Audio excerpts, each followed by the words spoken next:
Call the Yellow Medicine School Board regular meeting for September 14th, 2020 to order. First item on the agenda is the Pledge of Allegiance, and we have our flag right here. I pledge allegiance to the flag of the United States of America and to the republic for which it stands, one nation, under God, indivisible, with liberty and justice for all.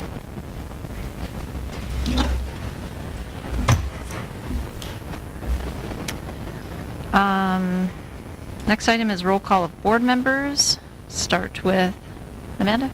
Amanda Lacey. Sharon Rupp.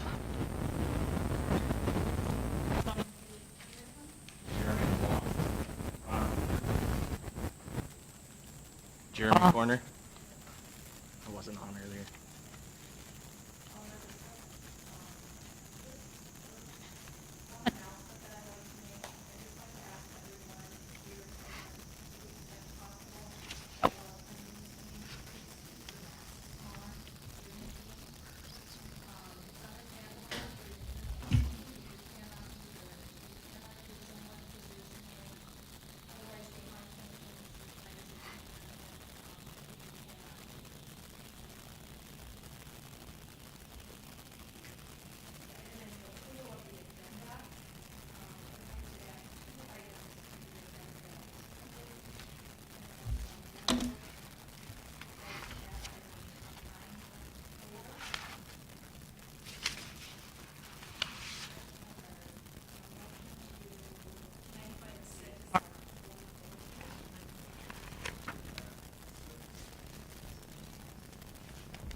.6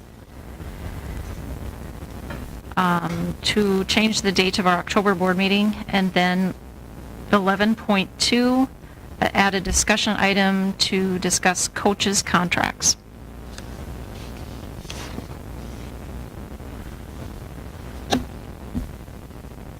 Okay, with those two additions, is there a motion to approve tonight's agenda?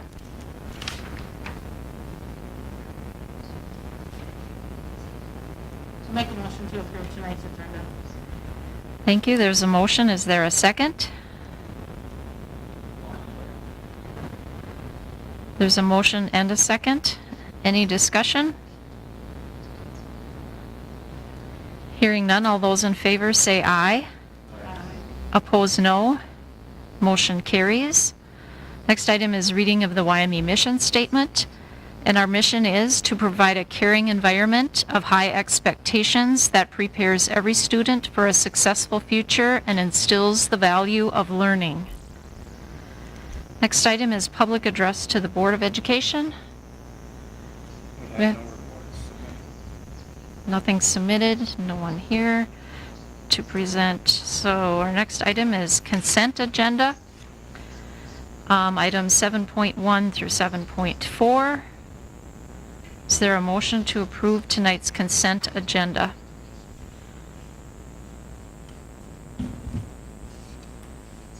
I got a question before we move on. So the letter submitted by the parents, the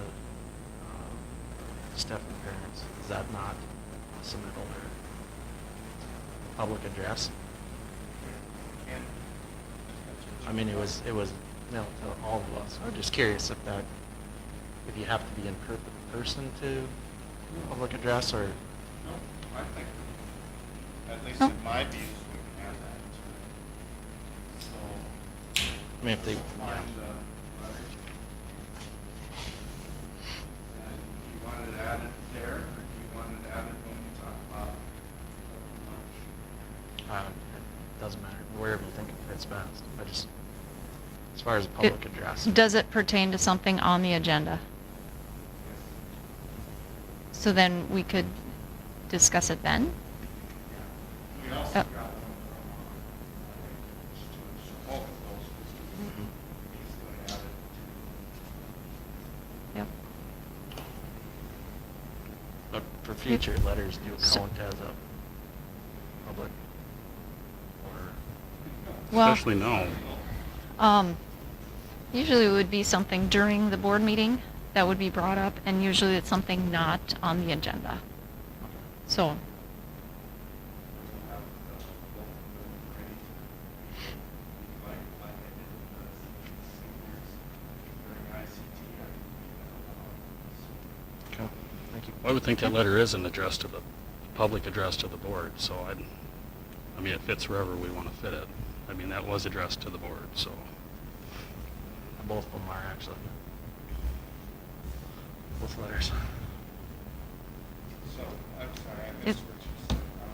I'm just saying we can fit it wherever we want, but, I mean, to me, that wasn't addressed to the board by the public, so fit it wherever you want.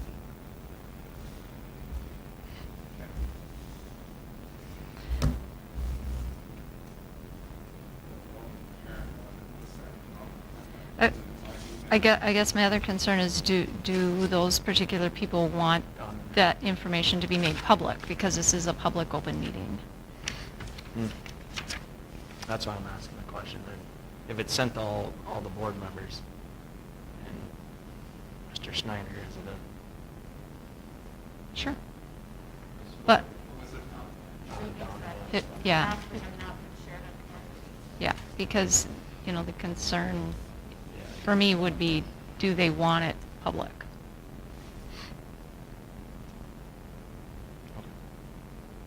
So They it's just a want it- consideration to be I made. don't know They the want it answer. read. Huh? They want it talked about. Okay. The letter? Can you, I can look right now. when we get to those items during our discussion, can you bring those up? Would that be the way, be appropriate to do it that way? Well, I don't know how else you trust the board.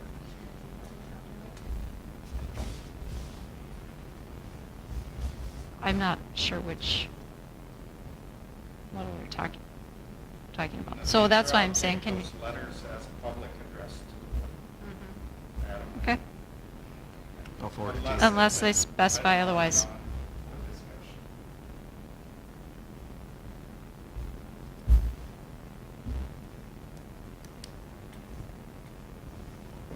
I don't wanna Okay, speak for so- you guys. Would that work? I mean, if they're pertaining to something on the agenda, that could be part of our discussion then? Because that's how we would do it if they were here in public, is that during that time, we would ask them if there's anything not on the agenda, they could bring up at that point during that time. Does that sound reasonable? Okay. So is there a motion to approve tonight's consent agenda?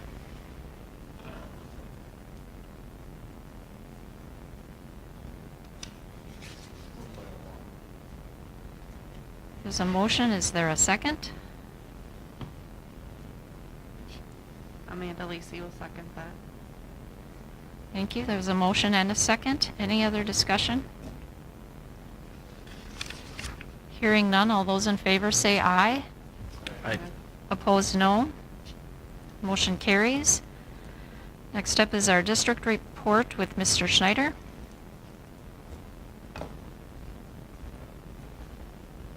Okay, so we will be fully staffed at the end of tonight's approval, so that'll be good.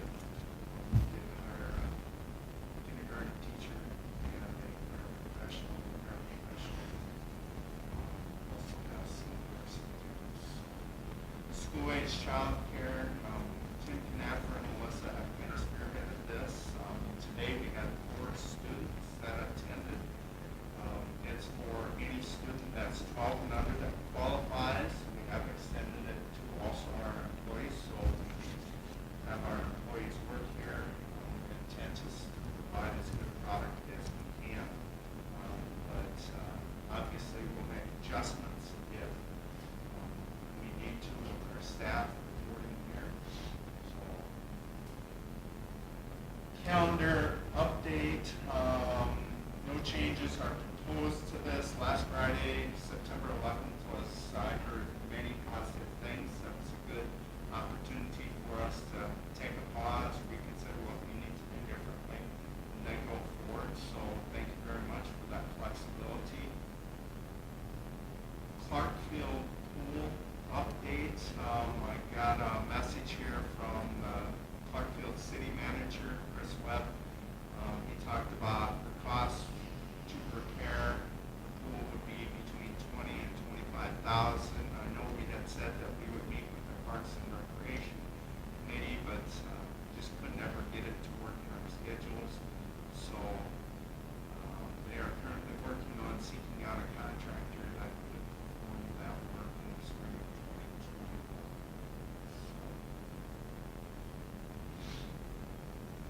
Building updates. So Buildings and Ground Committee met with Sitelogic, so they'll talk about that a little bit when we go to committee reports. Then we had Sitelogic come in and with a crew, it was 4 people that came in and they reevaluated or took a look at it to see they had access to the report we were given from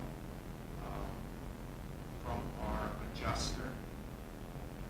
So we should have a report next week. My intent is that we would then assemble a Building and Grounds Committee meeting to look at that.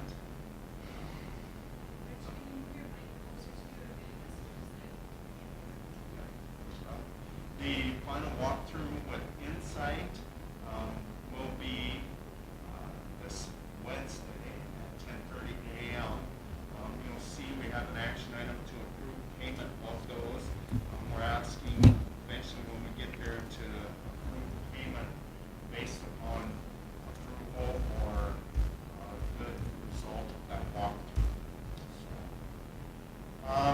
The fencing update, I have not heard back from Century Fence about reducing the cost of that based upon using our supplies yet. I haven't had a chance to follow up with them. So, as of Friday, we had 29 BRE students and 52 middle school, high school students that have elected for distance learning. So that doesn't mean we lose their enrollment or anything like that. We just have to support them with that. Food service update. USDA did come out with their regulations probably a week ago, and then MDE told us to sit on it, and we finally got the green light on Thursday, so that's why things went out to parents. We're going to serve our curbside meals from 7:30 to 8. The reason we chose 7:30 to 8 because we couldn't find a time that wouldn't interfere with synchronous learning. So I know 7:30 to 8 is not great, but right now that's where we're at. We don't have the ability to deliver them because we use the closed system, so we would know our numbers. If you recall, last spring the reason we were successful is we had so much extra staff because we could use special ed paraprofessionals to assist with that. We no longer have that flexibility, even though it was fairly profitable for us, meaning that we had those employees working for us free. We could, the money from USDA was able to offset a greater portion of our expenses. So we will, Marlis and I will continue to look at that and see if there's a better way to do this. So, national board certification. So I know I put that on there. So this is something for me. It would cost about $3,500. I understand reservations when we're living through this, and so I have no. I'm not going to be offended if you say no to me. With your blessing, I would still do it though. But it's basically my own personal professional development. So.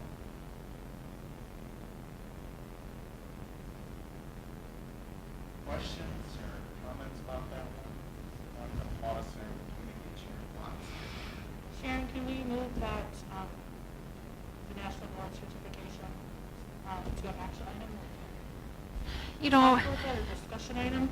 we talked about that, if it was necessary, or do we need to, reopen up a contract, get a memorandum of understanding, or something like that. I don't think we've quite figured that piece out yet. It definitely not trying to make more loopholes or anything like that. Yeah. I will tell you, this is a unique opportunity for me, but I also understand.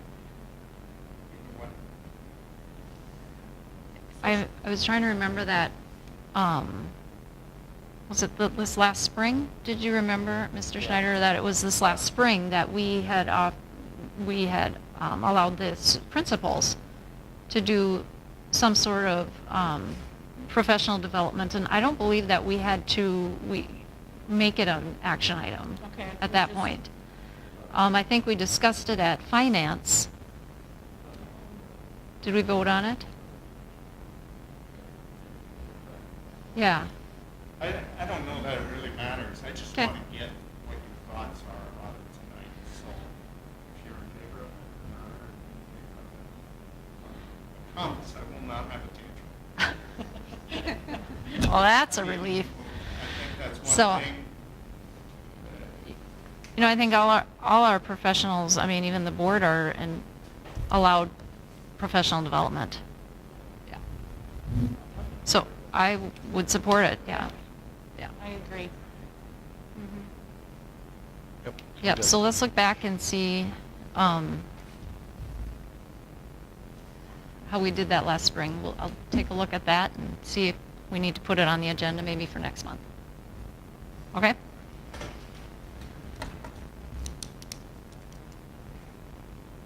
So you probably have heard a little bit about Minnesota State High School League and their financial woes. Well, that has trickled down to us. So I just wanted to make sure I'm informing you about what happened. So last year we paid about $2,100 in dues, fees for our activities that we sponsor here. This year, they have upped that from $90 per sport to $160, so that's a $70 increase.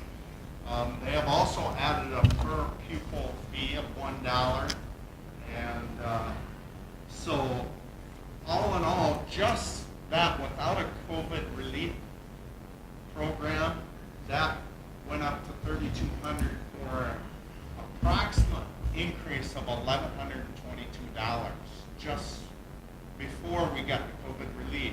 And then they came back with a $5,000 increase in two increments, $2,500 in November and $2,500 in February. So it's kind of a tough pill to swallow.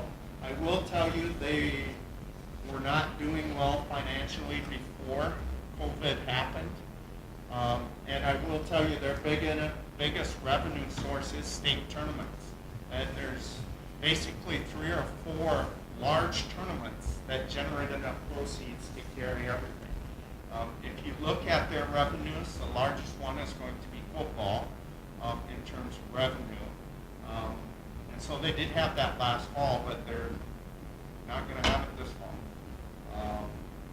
Then the next bigger revenue streams are basketball, volleyball, and dance. Actually, dance is a pretty good revenue stream for them.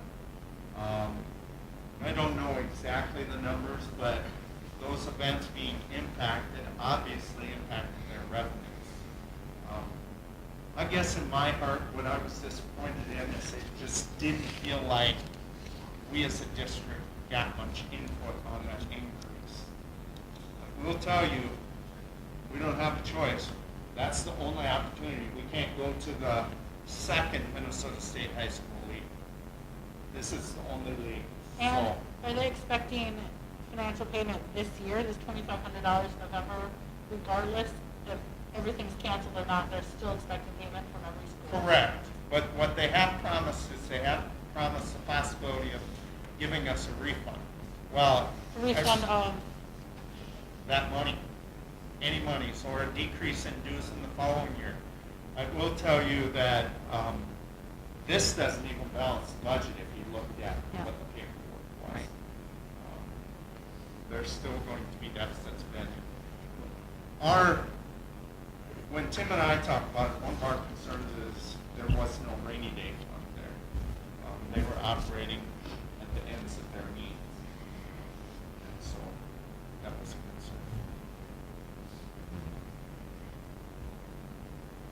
like you said, we don't really have any other option. I mean, No. we have to pay it. It does not, it's not very enjoyable, but you are, do not see much more options.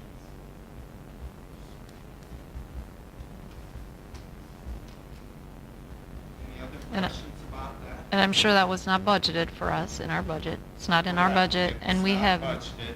and we have no way of getting revenue to offset that either. If they don't, we don't. Nor, at this time, nor would we want to pass that expense No, on to our no. Right. our athletes, because we chose, I think we chose not to raise our participation fees this year. Yeah. Yeah.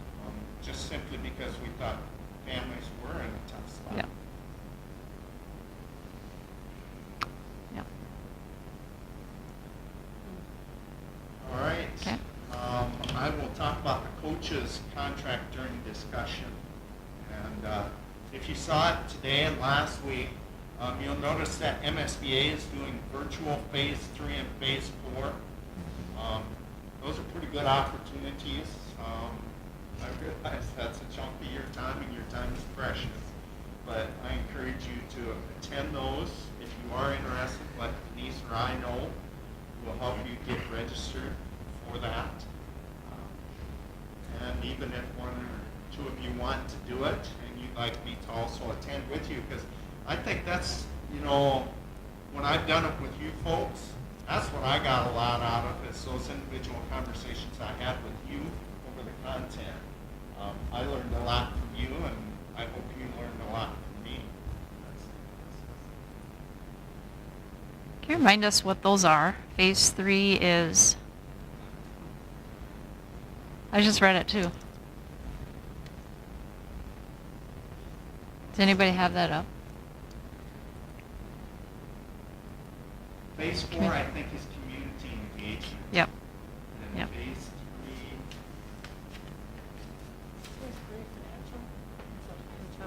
3, phase 2 is financial. There we go. It focuses on the stages of board development, characteristics of a high-performing school board team, navigating board dynamics, small group interactions with school board video scenarios, and an overview of the MSBA school board self-evaluation.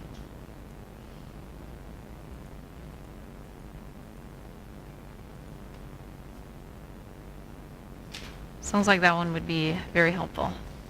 Both would be very helpful. Yep. Are they all virtual right now? Yes, Mhm. they are. That's really the advantage. And I can send you this email again if you'd like. Yeah, will you send that out again, Rich? So it's on the top of your inbox. Right. You're like me. It gets You have lost. to ask whether to find something for it. Hmm.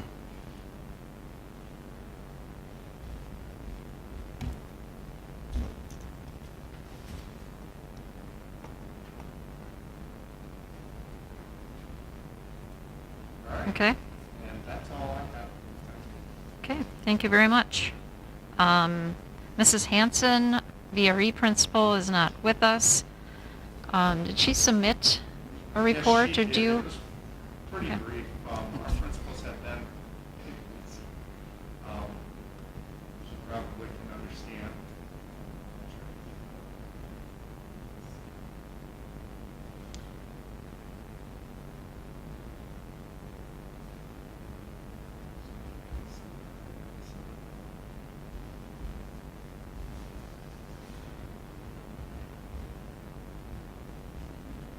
So she touched base with each of the teachers. So return to learning at Bre Overview, what's changed. She kind of, parents have been pretty good. Initially, I think there was some angst amongst them about what was happening over there, and the parents have been just fantastic, along with our staff. So what's new, we don't let visitors into the building, but all in all, it has been pretty positively accepted. People would like something different, but unfortunately, that's how we keep people the most safe. So Seesaw Overview, I'll tell you, I know nothing about that. My wife showed it to me, As a parent, it's very nice. Is it? It is very nice, yes. The music teachers communicate on there, fire teachers, the classroom teachers. You get, you know, it is, got videos sent to you today. I got a video sent to me today. of what they're And the doing. video was of your child or just of Nope, instruction? they were doing some dance moves in class, get up and move, and, yeah, so it was fun to see them all interacting, and, yeah, it was, I personally like it. So it's mainly the way the staff communicates with families, correct? Correct, yeah. So they all have the same, And because even I think that was a learn concern. school, you know, so it might be a video that students are not assigned. Okay. I Mrs. think Hanson also had a too, video doesn't on it it. help tie in the distance learning kiddos with the in-person kiddos? Mhm. It might, I'm not exactly sure on that, how that works, but maybe.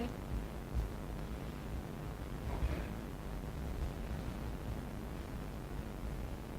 Sorry, I don't have more details. Okay. It's kind of sudden. Okay. Well, thank you for your effort. Next up is Mr. Luft with our YME Middle School, High School Board Report.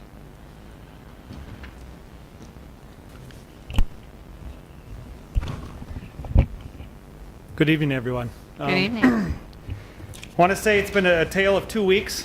Last week, as you know, we started off the middle school, high school, and the building was absolutely alive. It was great to see the kids in here. It was interesting to watch them navigate, as you know, the amount of arrows and the ups and the downs and that type of stuff. But truly just made the whole building come alive again. We got them into class. As we know, grades 6 through 8 were all in their areas. I want to first off say thank you to the staff. First day, we sent out what needs to get fixed by tomorrow. And by day 2, we were much more smoothly with our kids who are doing hybrid learning. Those are kids that were attending class virtually at the time, which was a brand new concept. It's really not a new concept to education. If you really think about it, it's really interactive TV is really what we brought into the classrooms. I don't think Friday's day could have happened any better, so I want to thank you guys as a board for recognizing that. We were able to use all 8 hours plus to make the adjustments and things that we went into it. Unfortunately, we had a new first day of school today, and that was distance learning. So just like any first day, we learned a lot. There were some things that went really well, some things that we're ironing out tonight, and hopefully we'll get ready to go tomorrow. I think the main thing that you probably hear, I know many of you have kids at hybrid or in school right now. 6 hours, 6.5 hours is a long time on Zooms. That's the first thing my kid said when I got home today is, you know, we learned, we were there and we got the same content if we weren't there.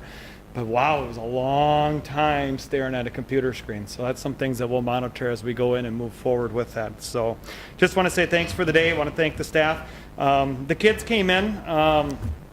Lunchtime ran really smooth. We ran 2 separate 20-minute segments of time to come in. Day 1 was a little slower than we had liked to. Day 2, once we put ESPN up on the big video boards, we cracked along and there wasn't a sound in there. Some of you have little kids in the BRE. I cracked them on there, and the minute I turned them off, they started booing me. So it was nice to see. We're able to pump the sound through the speakers. It gives something kids to do, something new to see.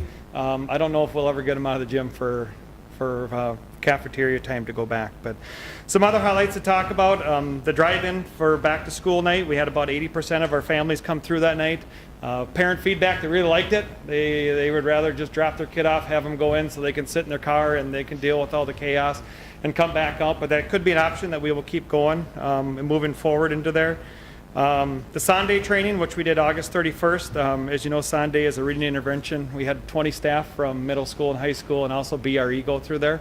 We brought a trainer out to implement that. We actually talked about it quite a bit Friday as we found out when we were going distance learning because there is an online component. That was a component that we bought with it. So our staff is utilizing that and getting that up to go this week to provide reading interventions to our students even though they're not in the building. Like I said, the hybrid update, some things went really well, some things we had to work about. One thing we were having issues with was the speakers within our Chromebooks and within our laptops. Some worked really well, some didn't work well. You know, when you kind of sell something as a building leader, you have to model it. So the Thursday of staff development, spent about 3 hours putting together my Thursday morning presentation with earbuds in and demonstrating to a staff that was half in the room and the rest of them were virtual, that it can be done. Some of the things that were shown were pretty advanced in there, and like I said, we don't want to run them out. We just wanted to kind of show them what is possible in there. Today you saw anything from teachers with earbuds in, standing by the smart boards, going through a lesson just as if kids were right there. So, like I said, we're no way proficient in it, but it is something that we'll move forward and continue to get better at. Picture day was supposed to be today. Had a couple elementary kids walk through the building today. Curls all ready to go, and just disappointed that it wasn't picture day today. And probably more disappointed with what the parent had to go through to make sure that kid was ready. I don't think they were on the same page, but ours is rescheduled for October 20th and the 23rd right now. And the last thing I'll touch base right now is I linked in some videos this year. Before the school started, there was a teacher from North Carolina that just said, guys, this is what your first day of school is going to look like. It's going to be chaos. There's going to be kids that could potentially be infected. There could be this. There's going to be technology issues and that. But he really talked about what are your hopes and dreams. What are your hopes and dreams for your kids, and what does your headline mean? So we put that out there about our hopes and dreams, and there was a really thoughtful videos. This is one of the 30 videos that were put in there. We will use them throughout the year on social media and that type of stuff, just to keep in front of them, to let them know that our kids are foremost and that we're thinking of them all the time. So that's all I have. Any questions or?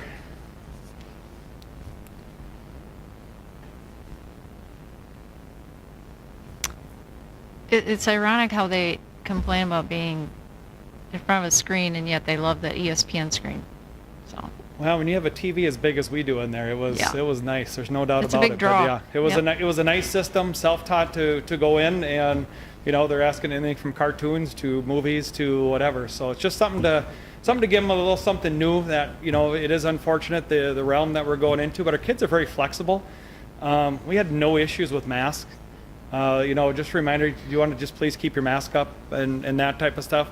One inappropriate mask, will you please just turn that inside out? That's not appropriate. Turned it inside out. So it really ran really smooth. You could really tell that the kids missed the building for the 6 months. They liked the normalcy of the classroom. They liked being back. But there was also, too, the other side. The first day is usually the halls are buzzing with chatter and laughter and that. But I just talked to a few of our social kids. The reason they come is because of the social interaction. And they could say, it's nice, Mr. Luff, to be back, but I missed the other half of my class. Or, you could just tell by alphabet in there that, my buddies are on this other side and that type of stuff. So they said it's nice to be back, but we're ready to get everyone back together into the building. So. Okay. Any other questions for Mr. Luft? Nope. All right, Thank you very much. Next item is our district celebrations and recognitions. There's quite a few, and I'll read these out loud, so just bear with me. We've got a lot of people to recognize this month. From BRE, thank you to Melissa Jimenez, BRE paraprofessional, for her efforts in translating at BRE School. Her efforts to assist our non-English speaking families have gone above and beyond our expectations. Thank you to Beth Jan, BRE's Seesaw Coordinator, for getting our staff, students, and families connected to our new student and parent engagement program. She has spent endless hours behind the scenes helping Mrs. Hanson get the program ready to roll out to staff, has prepped staff development, helped with parent communication, has worked hard to address daily and sometimes hourly staff requests for assistance, and has done it all with a "we can do this" and a positive attitude. Thank you to the BRE teaching staff who are trying to coordinate teaching to students who are in the classroom while connecting with those who are doing distance learning and trying to deal with 101 new technology situations. Your time, efforts, patience, and dedication to our students and families is recognized and very much appreciated. From middle school, high school, I want to thank the staff of the #TheHive for their can-do attitude as we opened our building this past week. There were many challenges they were faced with, and they handled it with professionalism and class. We are very fortunate to have these adults helping the students of the middle school, high school. And we love our students at the middle school, high school. They are respectful and courteous even during this time of significant change to their daily routine and interactions. Students adjust quicker than the adults, and that was never more observable during the massive changes during lunchtime. And district-wide recognitions, we have received so many accolades from parents about how smoothly things have gone considering all of the constraints we are operating under. All staff members should be commended for their extra effort in making the first week a success. The food service staff have especially adapted to the ever-changing landscapes of their positions.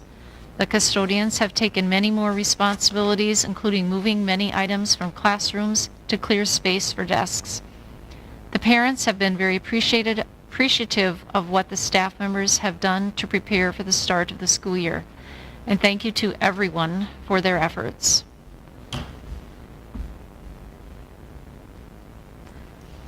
So next item on our agenda is committee reports. And I think Building and Grounds, correct, was the one? I like what we did with Sitelogic. Sure. You want me to start? There was 4 from Sitelogic, including Scott, 4 engineers, electrical, mechanical, architectural, and then coordinator, more or less, I think is what he was. But they did walk through the bottom half of the building down into the resting room. They spent quite a bit of time in the gymnasium, walking around that, upstairs in the balcony area, observing water damage from what they could see, underneath the floor to in the walls. They did look in some of the electrical to try to get an idea of that. They spent some time in the HVAC system, trying to determine if that system has got water in it. It was good to have another set of eyes. Just kind of really stressed when they were here that we're looking for something more than just the surface area. We've already had plenty of eyes looking at the surface and seeing what they can see from standing in one spot. So looking for something a little more in-depth as to where we're at. You said there were 4 engineers? 3 Structural? engineers for sure. I don't know if the 4th guy was. So, actually an engineer. okay, so structural, electrical, Mike? and, Yeah. No, Mike was electrical. The other guy, I don't remember his name. okay, Andrew that was thing. structural, Mike was electrical, and okay. the other gal was mechanical. So 3 engineers for sure, and the 4th one was a S- coordinator. I don't. So they're gonna give us a report? I believe it's Yes. this week, correct? Correct, that's their goal. I had to send them some more information today, like cost of wood floor and I don't remember what else. Okay. So will you send us that report, or when you get that back from them, then will you email us? Yep, I sure will. And plus, I think what we'll do, I think we should put together a building and grounds committee meeting after that to review that and kind of figure out what's our next step, because I have no idea the scope of that report. So it still leaves a lot of things in question. So Schwickert's, just as an update, I should have told you the Schwickert's will start this week on replacing the roof, that membrane on the roof. They are going to work in conjunction with McDowell, so we don't have to pay a crane fee to McDowell also besides Schwickert's, because McDowell will just use Schwickert's crane.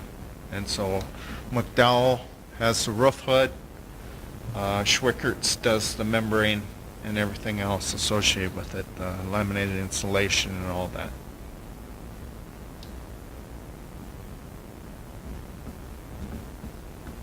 Okay.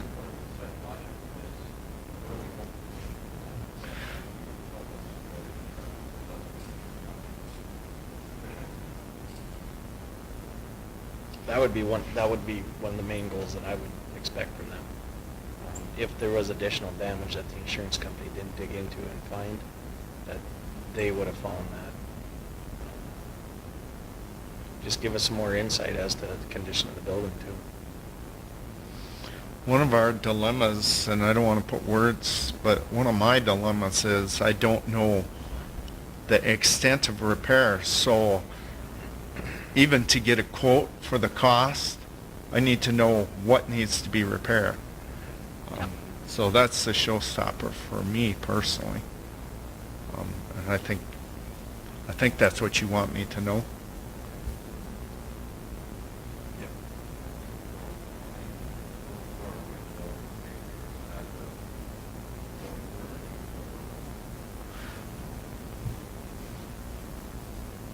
We also had a Zoom meeting with Sitelogic a couple weeks ago, and during that Zoom meeting, we kind of determined that there was talk when they were here about doing like a little bit of an upgrade remodel in the future, and for now, we kind of put that on the back burner. We decided that we were going to get back to the Friday before the storm, just because of what's going on economically in the area. We just decided just to kind of put that on the back burner and maybe look at that down the road. But we just decided, after going out and asking our constituents right now for more money for something to upgrade something, right now probably isn't a good idea. So we put that on the back burner when we had that Zoom meeting with them, and they were more than willing to help us down the road. But they were also ready to be there for us right now to get us back up and running to where we were. So. I'm glad you brought that up. I do remember, we also talked a little bit at the next meeting about what opportunities are out there, whether there might be any state funding, tax bracket kind of stuff. We also kind of looked at it. We did a little bit with Scott as far as what's out there, what could be coming down the pike as far as available monies, whether it be state funding or levies that are out there already that are going to be ending, and we could maybe capitalize on some of those. Just real high level too, just to see what's out there. But,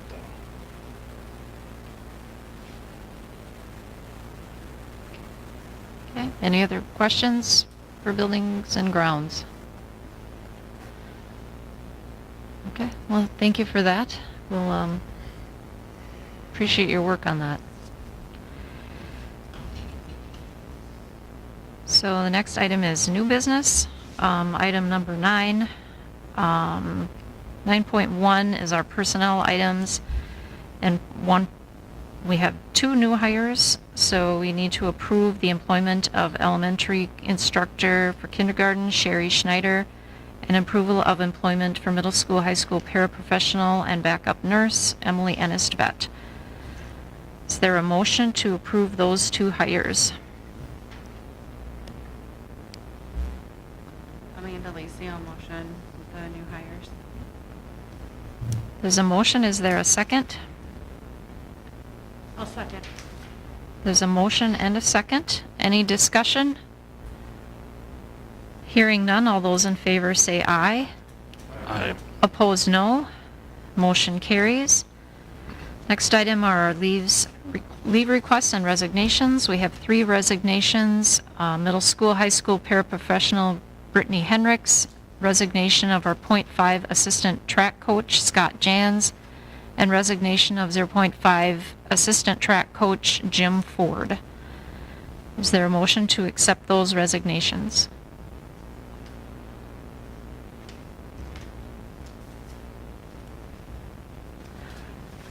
I'll make a motion to accept those 3 resignations as stated in the agenda. Is there a second? Amanda Lacey will second. Thank you. There's a motion and a second. Any discussion? was there any, did they give you any indication, or they just, why both resigning at this time? Well, Scott Jan's son plays baseball, so he was really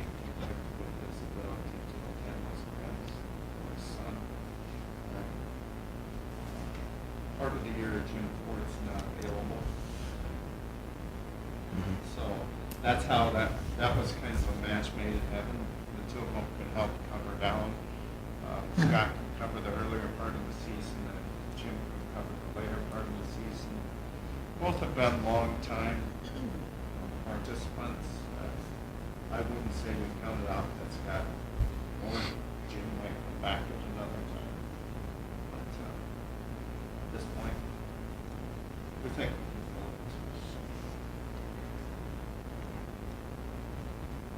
it. Okay. There's a motion and a second. Any other discussion? Hearing none, all those in favor say aye. Opposed, no. Motion carries. Next item is certification of maximum preliminary levy for 2020, pay in 2021.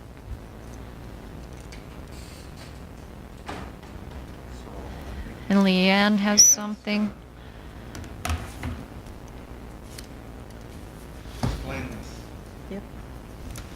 So, this is something that we do annually, of course, and you've all been through it before. And what we're going to be doing is certifying the proposed levy for the, excuse me, pay 21 taxes. Well, I guess. I'll go through each of the line items. You have a spreadsheet there in front of you. And this preliminary levy run was put out by the state on Wednesday or Thursday of last week, and so I went through it. And we know that some of the amounts are not correct and have been in contact with the State Department to get them corrected. And there are some amounts that are kind of wrong for all districts in the states. So as I'm going through each component, I'll let you know which of those we think are inaccurate, and then we'll talk about it at the end about how much it is and that kind of thing.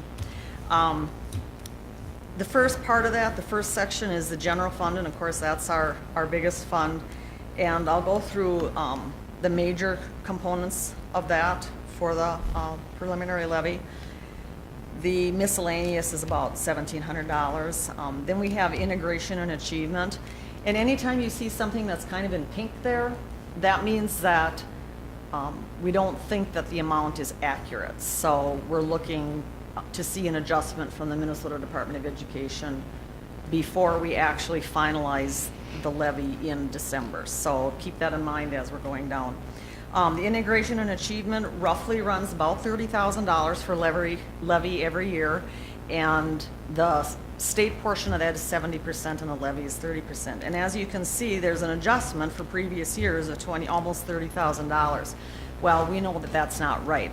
The adjustment is based on what your actuals are 2 years after you've actually levied, and it usually runs around $400 or $500 maybe, and so we know that that's not right. So in essence, they've taken away $30,000 from our levy, but we will work with them until we get it put back in. The career technical levy, that remains about the same each year. There's a $1,300 adjustment for previous years, and that's because we may not have paid out as much for supplies or something like that we anticipated when we first levied for those dollars. That's the vocational courses like FACS, ag, and industrial tech. The referendum dollars, those are based on the projected fiscal year 22 pupil units, and there is also an inflationary factor for the current dollars that increases each year. In this particular case, it increased 2.31% from last year, and so the total is $1,077.92 per pupil unit. Now that is not all levy, that is also, there's partial aid with that. The levy is about 58%, 58 to 59%. The local optional revenue, that's $724 times the FY22 projected pupil units. It's really part of the referendum, but that's something that the state pulls away for each district and says, okay, we're going to allow you to levy for $724, even if you don't have a referendum in place. But for those districts that do have a referendum, they take it away from the total. So you're not getting any extra dollars, it just becomes a different component of the levy. The reemployment, that's based on estimated projections for what the district will pay out in reemployment. And of course, these days with the COVID, it's a little difficult to estimate what that will be because, for example, last summer you could have some staff like substitutes and that could be drawing unemployment, and so we estimate what that is. What ends up happening is the following year they take what we actually spent and they adjust it. So, for example, our initial levy is $20,000, but if we only spend $15,000, they would take $5,000 away from the next year's levy. If we spent $25,000, they would add $5,000 to the next year's levy. So we never get more than we spend, but it just has to be estimated, and then the actual will work its way out the following year. Q-Comp, we've talked about this during budgeting time and during truth and taxation last year. And that's the 35% that we can levy for our alternative compensation or our Q-Comp for our teaching staff. And we do not levy that. We have not done that ever since we have been involved with Q-Comp, but we still get the 65% state aid. But what happened a couple years ago in the Pay 19 levy, we didn't levy it, but then when there was a county error in that when they levied it against the taxpayers, did not reduce it. So we had 65,000, so to speak, excess dollars, which we deferred that revenue to the following year because then the Pay 20 taxes we wanted to reduce. We would reduce by that 65,000, so that in essence the 2 years would be a zero. Well, what happened in the Pay 20 taxes is that we reduced it so that it would in effect over the 2 years be a net amount of zero. However, the county reduced it again, and so it was a double reduction. And so now this year we have to increase it by about that 65,000. Now, if you look at the amount in green there, it looks like 132. That again is one of those amounts we think is wrong. It should only be 65,000. So that will reduce our final levy. And then we should be okay through the 3 years. It should be zero through the 3 years. The next component is the leases. That is the KCC. And then also we have the service cooperative lease. Is it setting 4, I believe? And so again, we say what our lease is going to be, and then the following year we put in what we actually spent. And so, for example, for the KCC, we can levy up to 24,000. But if we only spend 15,000, then the next year they take 9,000 away.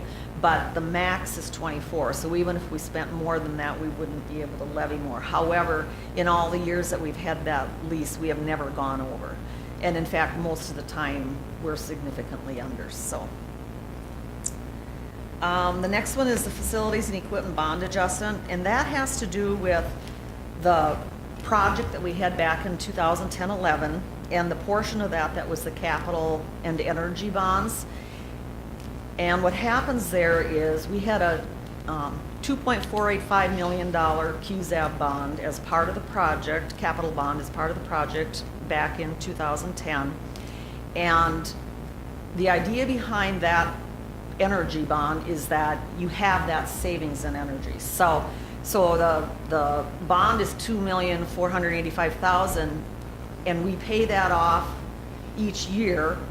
I think the last payment is maybe fiscal year 25. But what happens is because we have that energy savings, they take that same amount away in the general fund. So when you see a negative there, that's because there's the exact same amount in the debt redemption fund for $204,000 to pay off the bond. So it's a net of zero to the taxpayers. Taxed in the debt redemption fund and then taken away from the general fund. So in a about 3 years, we will see a $200,000 revenue boost because they won't be taking that away from the general fund anymore, so that will be good. The operating capital, that's based on our district building age and per pupil unit, and the levy is about 161,000, but we get about another, I think, 20,000 for aid that goes along with that.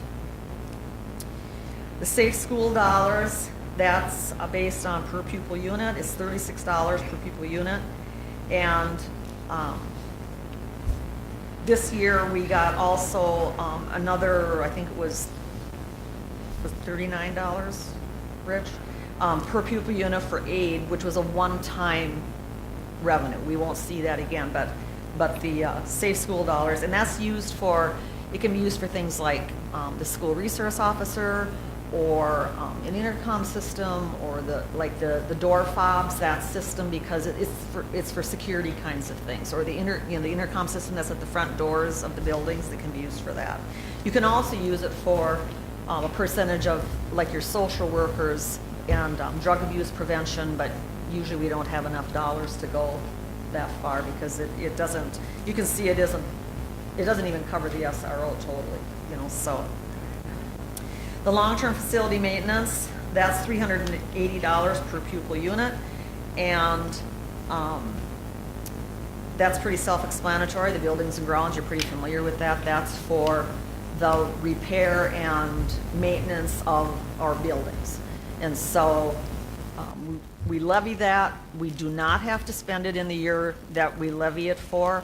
We can carry a balance, and so that if you would have say a large roof or something like that later on, you can kind of build the fund balance so you have enough dollars to pay off those large items.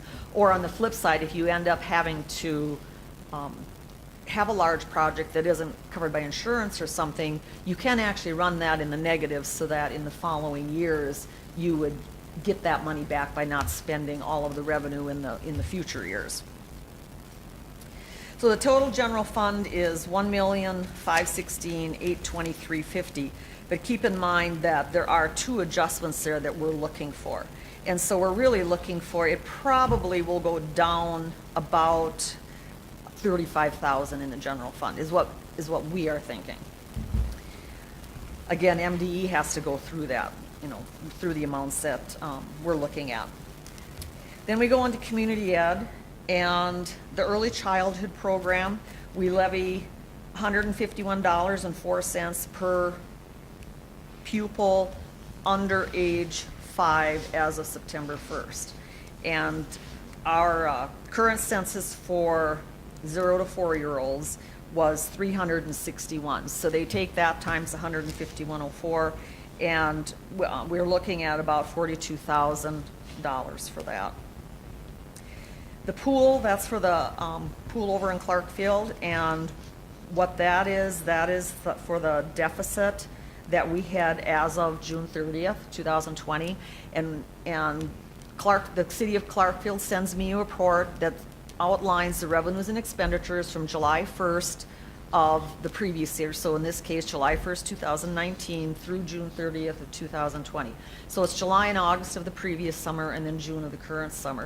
And whatever that deficit is, that is what is taxed on the previous Clarkfield district residents. And that goes up and down depending on the deficit. So if we're looking at like a repair, of 20 to 25,000, say next spring, of course that would increase that deficit for next year's levy, for the pay 22 levy.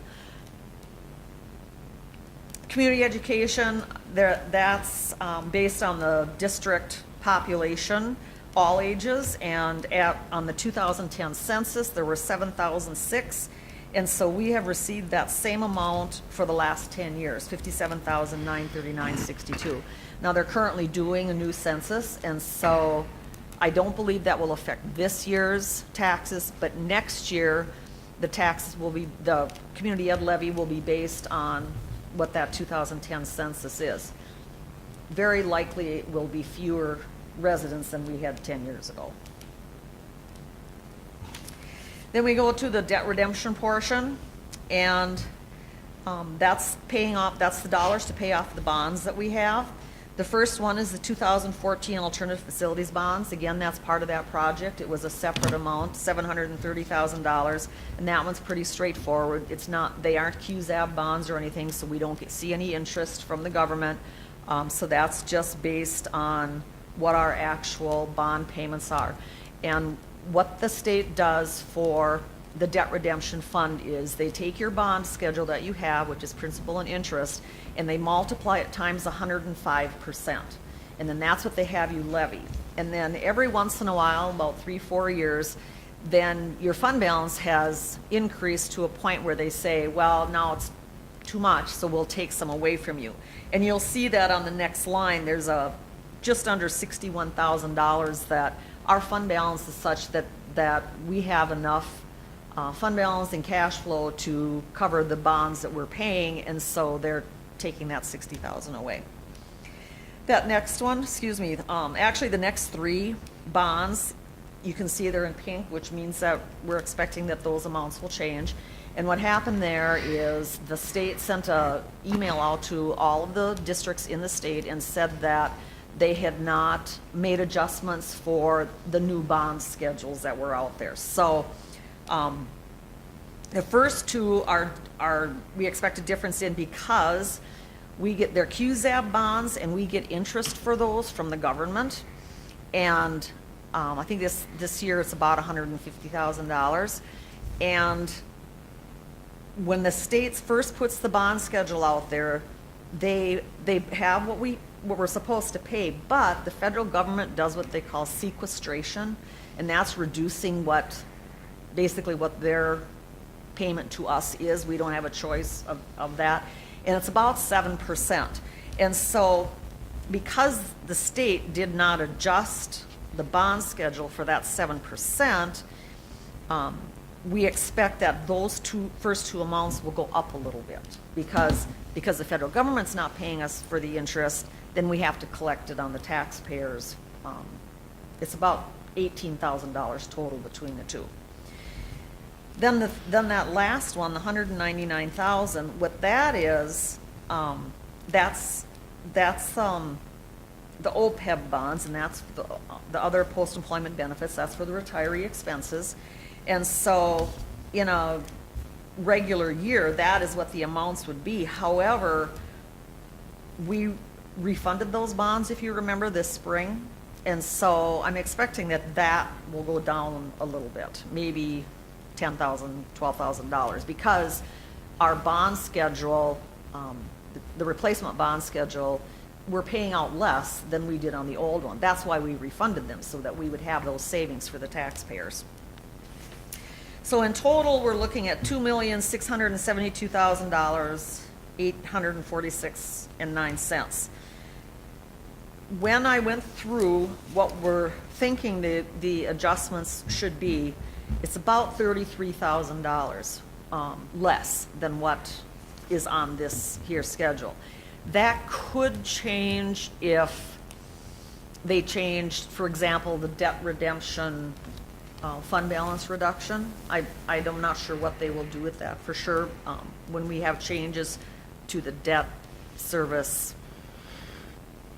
bond amounts like that are in pink. So, but we are expecting it to be less than what actually is on here.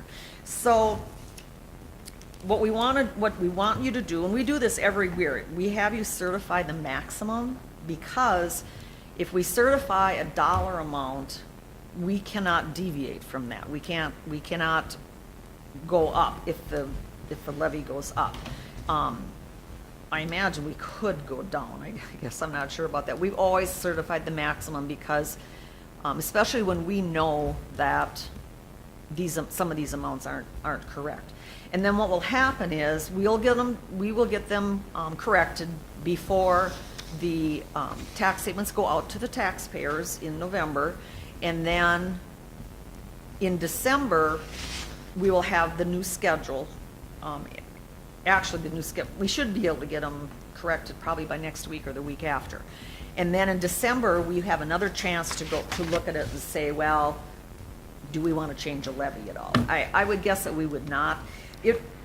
you know, with the increase of 8.76%, if we didn't have that fluctuation of the Q comp dollars because of the, you know, the years where too much was levied, not enough levied, it would be about even from last year. It wouldn't be, it's going to be very close, other than that adjustment. So in December, when we do truth and taxation, we'll actually go into this in a lot more detail. If you remember, I usually do a PowerPoint, so we go through each component and say, this is what it was last year, this is what it is this year, this is the reason that it's going up or down. But for now, again, we're looking for you to just certify the maximum. Usually the levy certification system is open by now. I looked this afternoon right before we came in and it still is not open. So the clerk will have to come back and sign once we can download that from their website. So we did get, I don't know if any of you ever go out and look at the levies, but if you do, we did get a new levy run, or the state did, for at 3 o'clock this afternoon. And I went through it because I thought, well, I'll make the changes that they have made. However, they made one really big change that's not right, and it has to do with those capital energy bonds over 200,000, which would mean they were giving us 200,000 more in debt, which means they would take 200,000 more away in general fund, and I know that's not right. It's like they doubled it somehow, and I'm not sure exactly. So I left this information the same as the first run we got, which is much closer. Like I say, I'm not expecting it to be much more than $30,000 difference.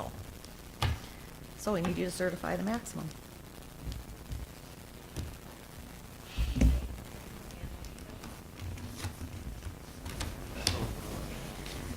By certifying the max, that gives us the flexibility to adjust it in December. Mm-hmm. We certify a dollar amount, like she said. Last year we certified the max.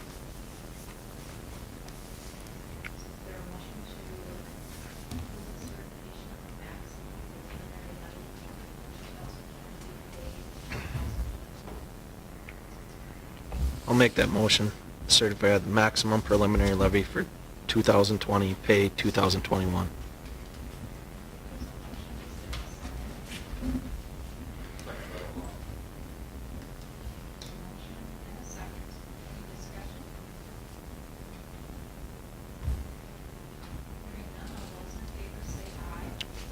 Aye.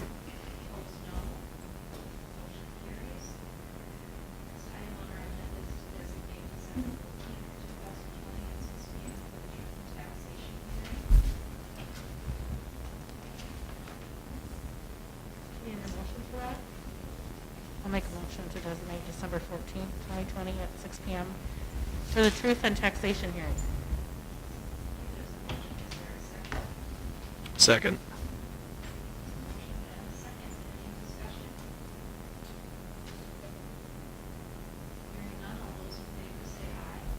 Aye.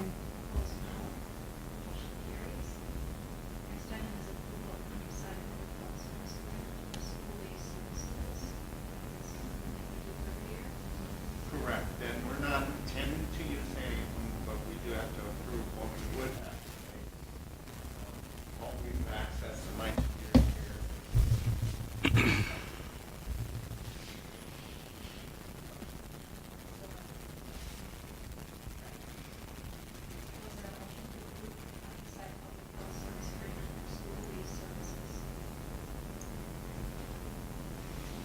I'll make that motion to access the countryside public health agreement.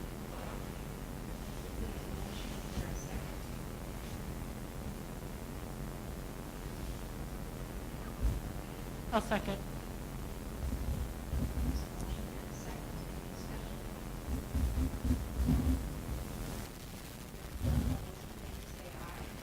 Aye.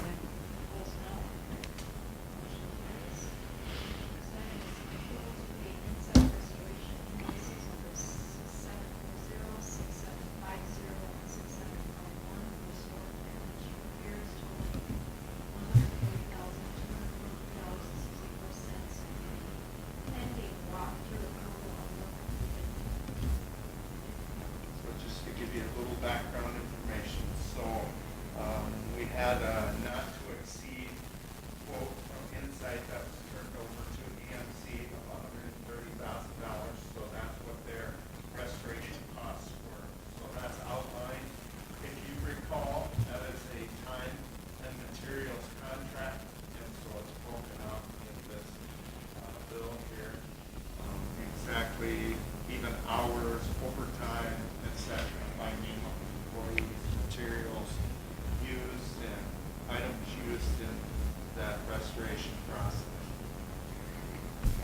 The $17,000 one was the drywall, of which we had to pay half up front to get them here. So this is basically the second half of that part. We have already issued $8,500 and $8,528.80 check to them to get them here. Again, this was approved by our adjuster before we did this. And then the other bill is for storage. You see those big blue storage containers out there? Those things, that is what is the $1,714.84. And that does come with a monthly fee. So as soon as we get that roof fixed and or we can get storage back in there, we will return those to Insight. So just let you know, we did get a check already for $227,691.40 from EMC. That is to cover some repairs, including the rooftop hood and the roof ceiling, and I don't remember what else. But that doesn't cover all of it because if you notice when you get a quote from your vehicle, and you have an accident, they don't pay you it all back unless you have it repaired. So as soon as that's repaired, then they would issue us a check and the rest of the amount. I've got some papers from Kansas.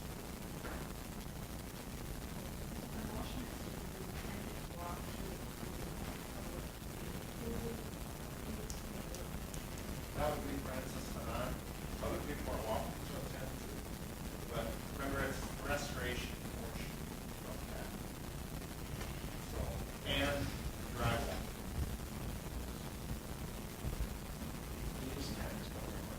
Guaranteed matching price. So these other two invoices were still alongside of the original, so. That's correct. So, yeah, the 130 was just for remediation. That's bringing in those dehumidifiers, the airflow, all that stuff.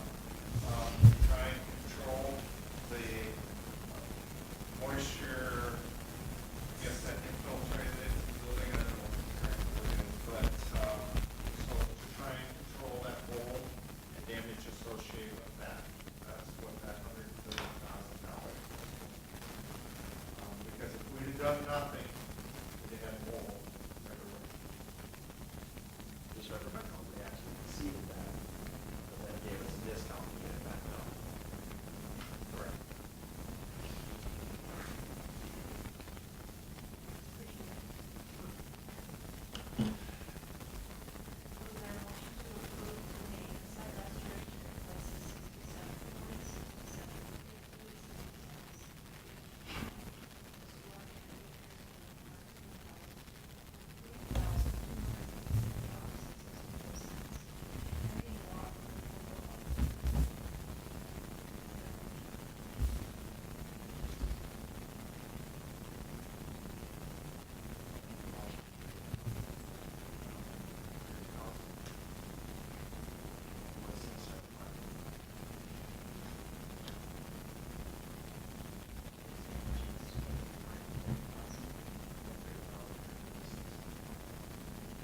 What the other two?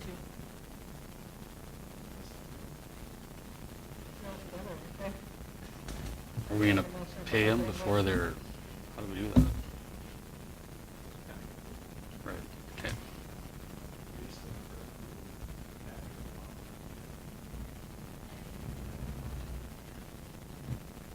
Yeah, the problem is we can't do the walkthrough on Wednesday. They're not gonna wait till October 8th. So, and it's a fairly large amount. We're not gonna pay them anything until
So isn't this kind of a receipt what we're looking at?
The 14th, there is no students in the building, it's professional development day. The 15th and 16th are EM days where there's no school. So that's kind of a 5-day break there for students and 4 days for staff.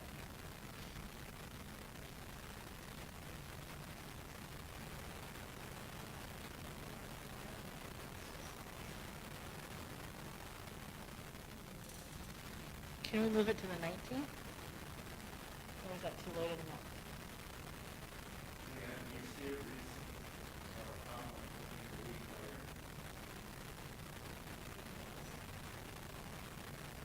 No, wait, no, no. Can we run now? But do you see a problem if we delay it until the 19th of October? No, probably not. Denise, do you?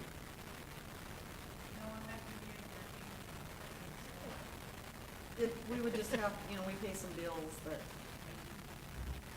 have to be Do you paid. like keeping them on Monday nights?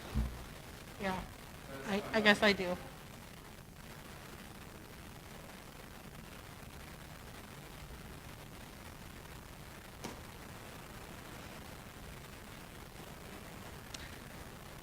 I'll make a motion to move the October board meeting to Monday, October 19th at 6 PM.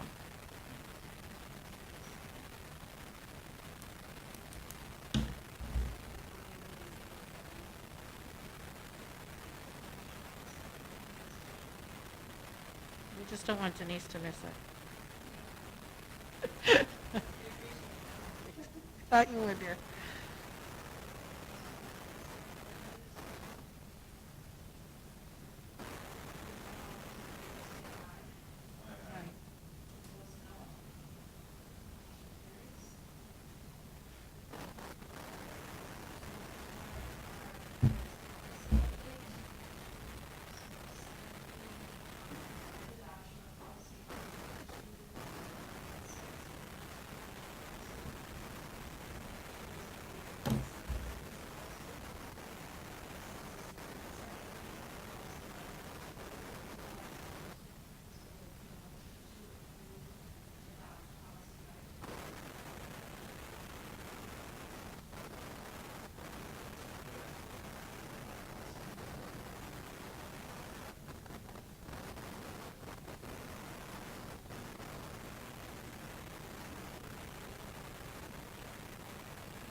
Right.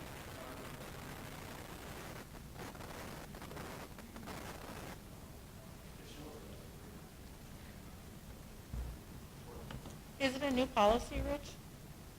Isn't it? It is an update? Okay.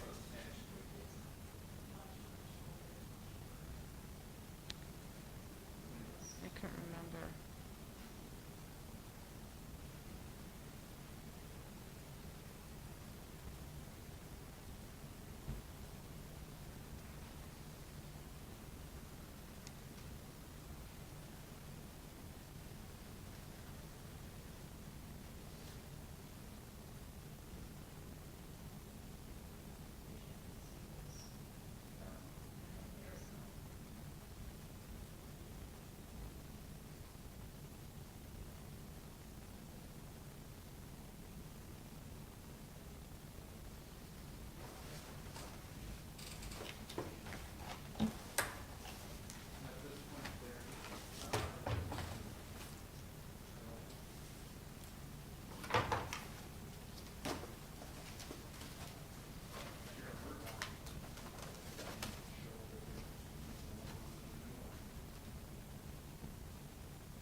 first reading was August 24th, so it's September, so yeah.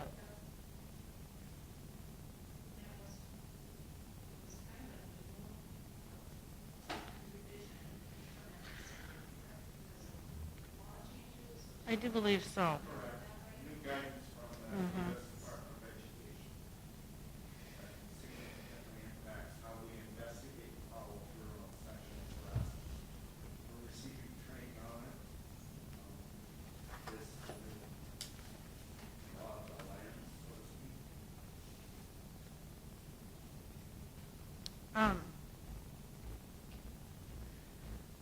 I guess for me, I'm fine with making a motion to approve it tonight, since this is the second reading, and we approved the first reading a month ago. You're good with all the changes that I did. I am.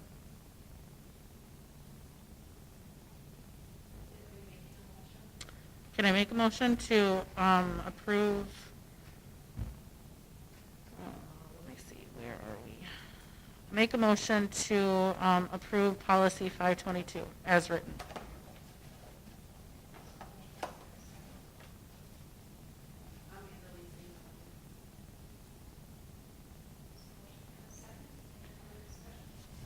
Jeremy, I understand what you're saying, but I feel like that should have been brought up during the first reading and not so much the second reading. I was on the first and second, so I'm ready for them right now. I have it. You definitely have every right. I totally get that, yes. To read through it with showing any changes for the right.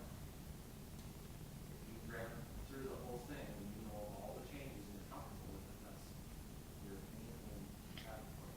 And I'm not comfortable with it without actually having any of those.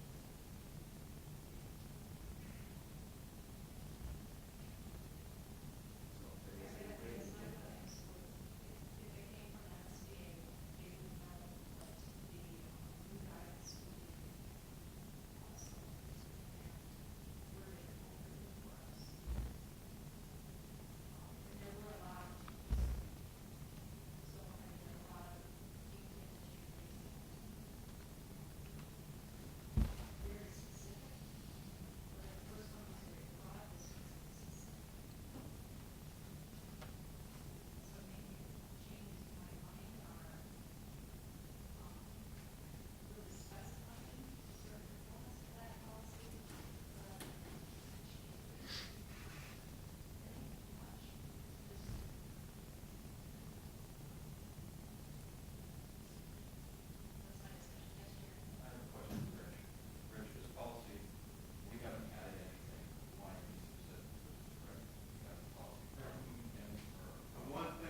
Aye.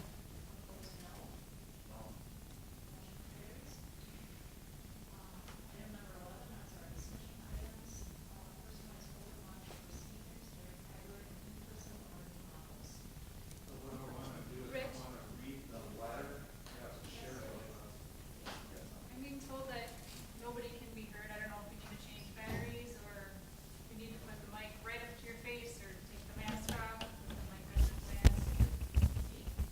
Everybody. So let's all do a mic check, just say your name, and we'll see a sheet. Amanda. It's not registering in the.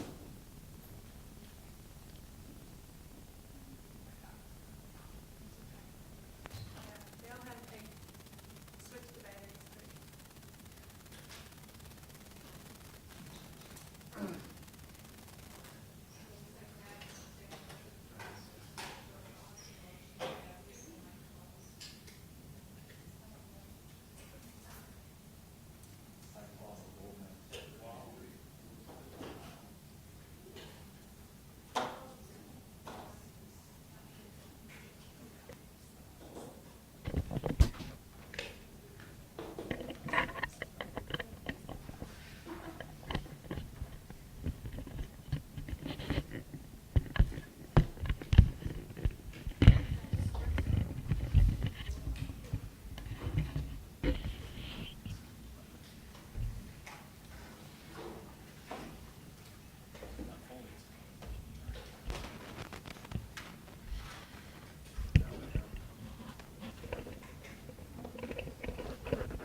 Test, test, test, test. It's registering now. Should we do a mic check for everybody? Amanda? Jeremy? Sharon Rupp. Sonia? Jeremy? Ron? Okay. We're back in business. So, open lunch for seniors during hybrid and in-person learning models. Mr. Schneider set up here. Okay, now I'll read the letter. We have a letter from the YME class of 2021 that was also shared with the incident command team. So, dear YME Incident Command Team, the YME class of 2021 would like to address the decision of having a closed campus with no open lunch during hybrid and in-person schooling. First, we are fully aware that during this time it is very difficult and stressful to make a decision on almost anything. We understand that YME wants to limit the traffic coming in and out of the building, but we believe there are many positives of having open campus lunch and negatives of not having it. To start off, we believe it is vital for our mental health to be able to leave the building and decompress from our stressful daily schedule. At times during the year, if a student participates in a sport, it may be the only time that an athlete is able to sit down and relax during the day before having to finish homework and any other duties at home. Another reason for having open lunch is that many students just go home and have lunch by themselves and relax. The other students that leave the building will have to eat outside at fast food restaurants, which is much safer than eating inside at the school. Because whether you like it or not, COVID-19 does not go away when we are eating inside without masks, and it does not magically go away if we are exactly 6 feet apart from each other. Additionally, keeping open lunch is very important for local businesses and the economy. During the statewide lockdown, restaurants were closed and fast food restaurants only had drive-thrus open. Local businesses are still trying to recover from the lockdown, and most restaurants depend on the school having open lunch during the year. You may say that students will not social distance if we get open lunch, but many students have been around each other since the lockdown has been lifted, and there are no cases to be reported of those kids that I'm aware of. Also, with minimal sports this fall and possibly winter, students will be hanging out with each other even more after school with minimal social distancing and most likely without masks. It is our belief that allowing an open lunch to some students could actually aid in preventing the spread. It will decrease the density of student population in the lunch eating areas, making the social distance mandate much easier to achieve. Also, we are aware that the school board and/or other individuals have been trying to get rid of open lunch for many years now. We just hope that COVID-19 is not a scapegoat for ending open lunch for good, especially when upcoming students have waited so long for it. Lastly, we have always been told that our senior year is one of the best years of our lives. Unfortunately, there is a strong possibility that we will never be able to experience many things that have made everyone's senior year special.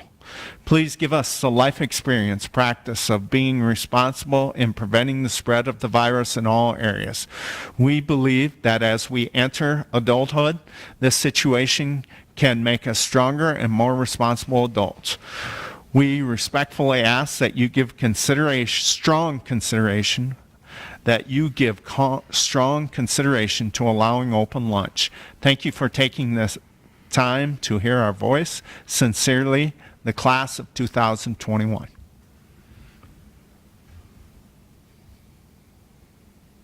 Okay, thank you. So this is a discussion item, so let's open this up for discussion. One thing I just want to say is, I've been on the board, this is my 4th year now, and I don't believe that we've been trying to close lunch the last 4 years that I've been on it. So I know Sharon's been on it.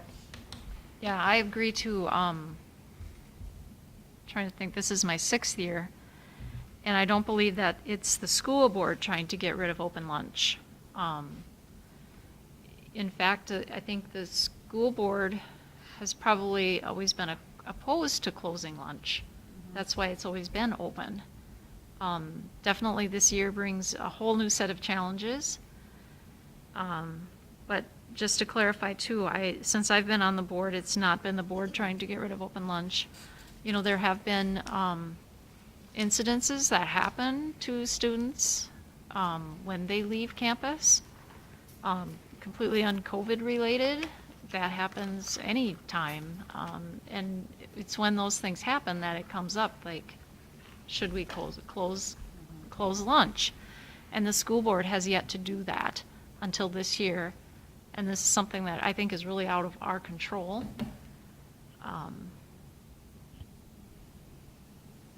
Anybody have anything else they want to comment on? I mean, personally, I think we need to show some trust. I don't disagree. I mean, I've looked at this from every possible angle. It's pretty tough to be that concerned with our senior class going to lunch. We got to put some trust. I mean, Well, now with distant learning, I'm sure the kids are hanging out regardless. So I don't disagree. I think we want to try to look past that, so we got to be optimistic for what happens when they come back.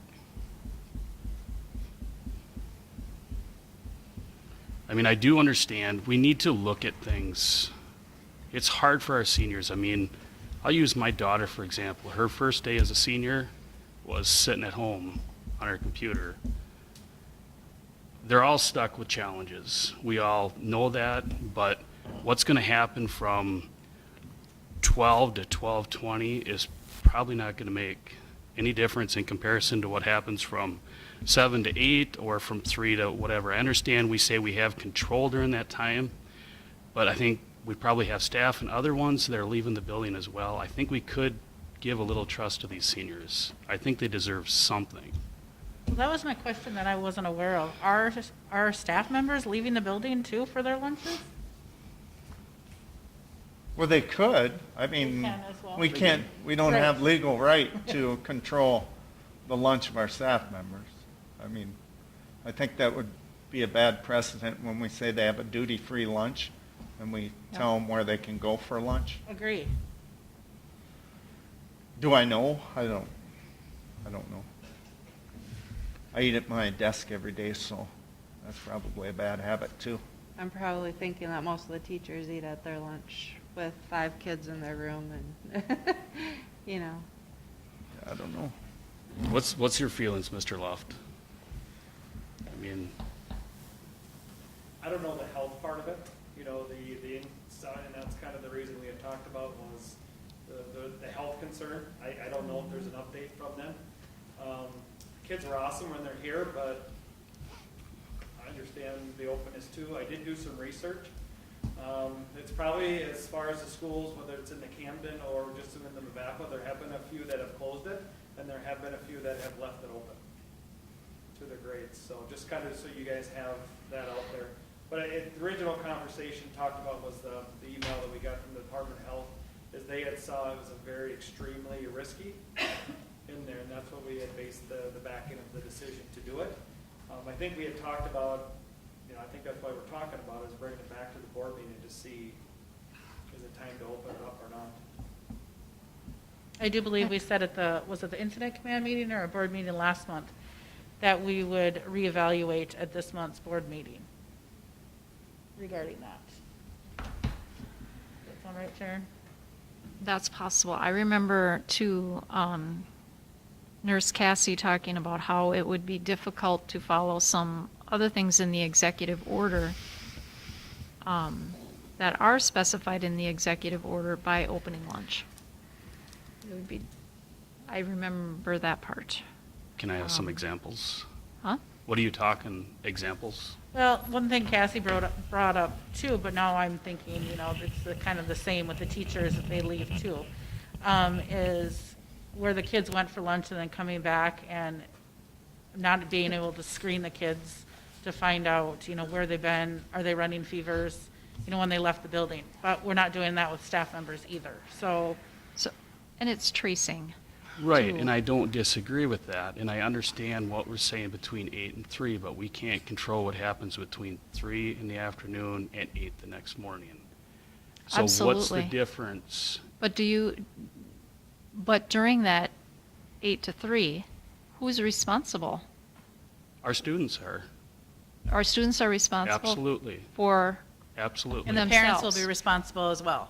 So, Well, Mr. Luff So- pointed it out in his report, that the maturity that the students had that first week. You were impressed Sure. with how they acted and how they adapted. That shows maturity to me.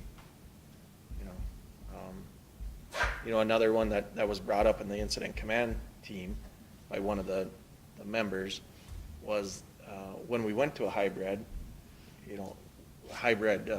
on-off situation, that control that you thought you had on an everyday basis, you cut that in half. So now you got kids that really can do whatever they want on their off days. You know, they could all congregate and meet at Hardee's if they wanted to. And then the very next day, they're right back at school. I still feel that we're just being a little too tight on what we're asking of them. If things go not in the direction we want to see it, then we got to make adjustments. But I haven't see seen both any ways in evidence. it, But yet I'm leaning more, let them open lunch because I know they're getting together, you know, during Yep. distant learning. So it's, I mean, my daughter, I mean, she sits through an online class, she eats lunch, she has a study hall, and she was sitting through 2 online classes, and I've been told she can't even leave the building. I mean, they have no senior privileges. The least we can do is begin by considering lunch. I mean, I guess we're here to provide a caring environment. That's what it says in our mission. And we're caring for them by protecting them while they're here. Based on what, though? Based on what facts do we have that have said? Because in the last 2 weeks, the number of people that have gotten COVID eating out at restaurants has increased so much. Where's that? statewide, countywide, I mean, if we're going to Statewide throw that and in our number out, area. Yeah. let's like, have I mean, facts, yeah. not, Locally. projection. Locally, our numbers have That's gone what's up. happened. So, I mean, sometimes we react off of instincts. I mean, I don't know where to throw this in, but I'm going to ask this question with the decision that was made last Thursday night with distant learning. We were always told all along that special ed students would still be able to receive services in the school once we felt they were falling behind. Yet the very next day, we find out, no, that's no longer allowed. What changed? How did we not know that? I mean, we have to weigh our options before we're making decisions. What do you mean, I agree. Ron, that they're no longer receiving services? I'm saying, when we talked all along, we had talked, if we went into a distant learning model, that, say, our special ed students started to fall behind, there would be the option for them to come back in the building. I had that discussion with more than one person. That's gone. And I talked to several people that were on that incident command team that had they were not aware of that. And I'm just confused how that changed overnight. I don't understand how we weren't aware of that. I can understand, that concern. That's a valid concern. I'm just saying, Absolutely. I mean, Our the results discussion of our was about actions. opening lunch. I So- agree, and I Okay. kind of fell into something, but then let's go back to open lunch, that's fine. I think we should open lunch back up. Can we, if you remember, we were going to talk about this month. I know I'm going from what Nurse Cassie had recommended, that it would be very difficult to allow the students to leave the building and allow them back in for lunch. Can we have Cassie just kind of give us some, I don't think she has anything in writing from the executive order or from MDH or MDE Yeah, that there's says that. there's nothing in the safe learning plan about open lunch. Okay. I mean, I guess the worst case is that we can let them go and close it down again, if things go awry. So then, if we do get a case in the school, then what? Do we close it? We evaluate what the case is on a case-by-case basis. We cannot continue to make snap decisions based off of I one guess I don't incident. think that was a It's not snap snap decision. But how are you going to State- prove We've that made That a was snap not- decision. How are So you much gonna- That last was not a Thursday was snap decision, Jeremy. But how are you going to That's what I'm prove that referring that to. happened Last because Thursday of is what the lunch? state recommends. Yeah, last, No, it wasn't. The I will Minnesota Department of defend, Health got I will on defend the- last the Thursday, Jeremy. Man with us, and she It's said. what the state recommended last She said Thursday you is could why we vote did either what we way. did. She specifically said that. Who's she? What do you mean? The Minnesota Department of Health, Liz. She was- said you That's can vote. Countryside Public Health. Is that what you're saying? Liz, Liz from she was, Countryside? she was giving us data from a health perspective, and she said you could vote either way still. What? So it's voluntarily. So are we talking, okay, we need to stay on topic because Let's that's a get through the difference. lunch thing Let's do then, the lunch and then thing we can go first. into the next one. Jeremy, did you have something you wanted to? So are we just considering senior class right now? Yep. Are we clear on that? Why? Why are we only doing senior class? Why don't we open it back up to what it was, 10th through 12th? I'm just going off what's on my screen, I guess. The letter I'm was, just the letter wondering. was from the seniors. Okay. I'm in favor of doing a stepped approach to it. And if we open it up to seniors and we see how it goes, and everything's going well, then we look at juniors and sophomores and so on. Well, that would be the end of it. So what would be your judge of how it goes? What would be the judge of it going well versus not so well?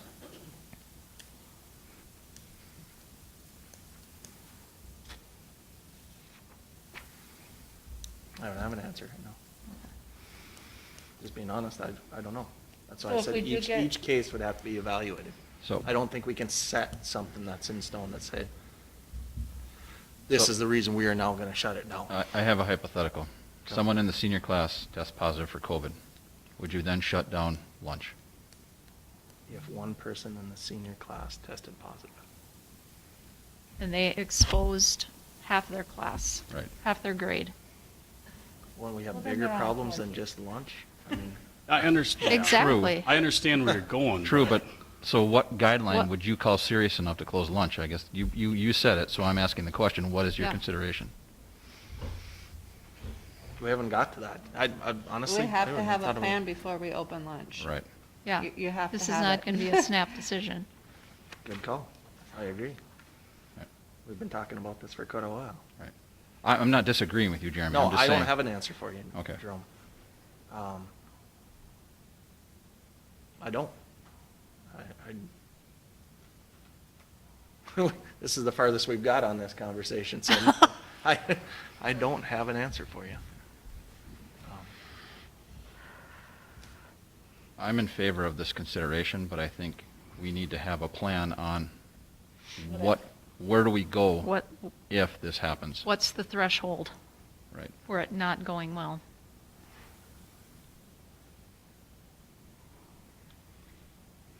I mean, I'm not questioning anybody with anything we're saying here, but honestly, the chance of somebody going to have lunch and coming back and spreading COVID, I mean, Well, then we need to lock down everybody. And then how Because are we gonna everybody find out sees in who's the at public lunch where time? everybody's going, and we know where people are at.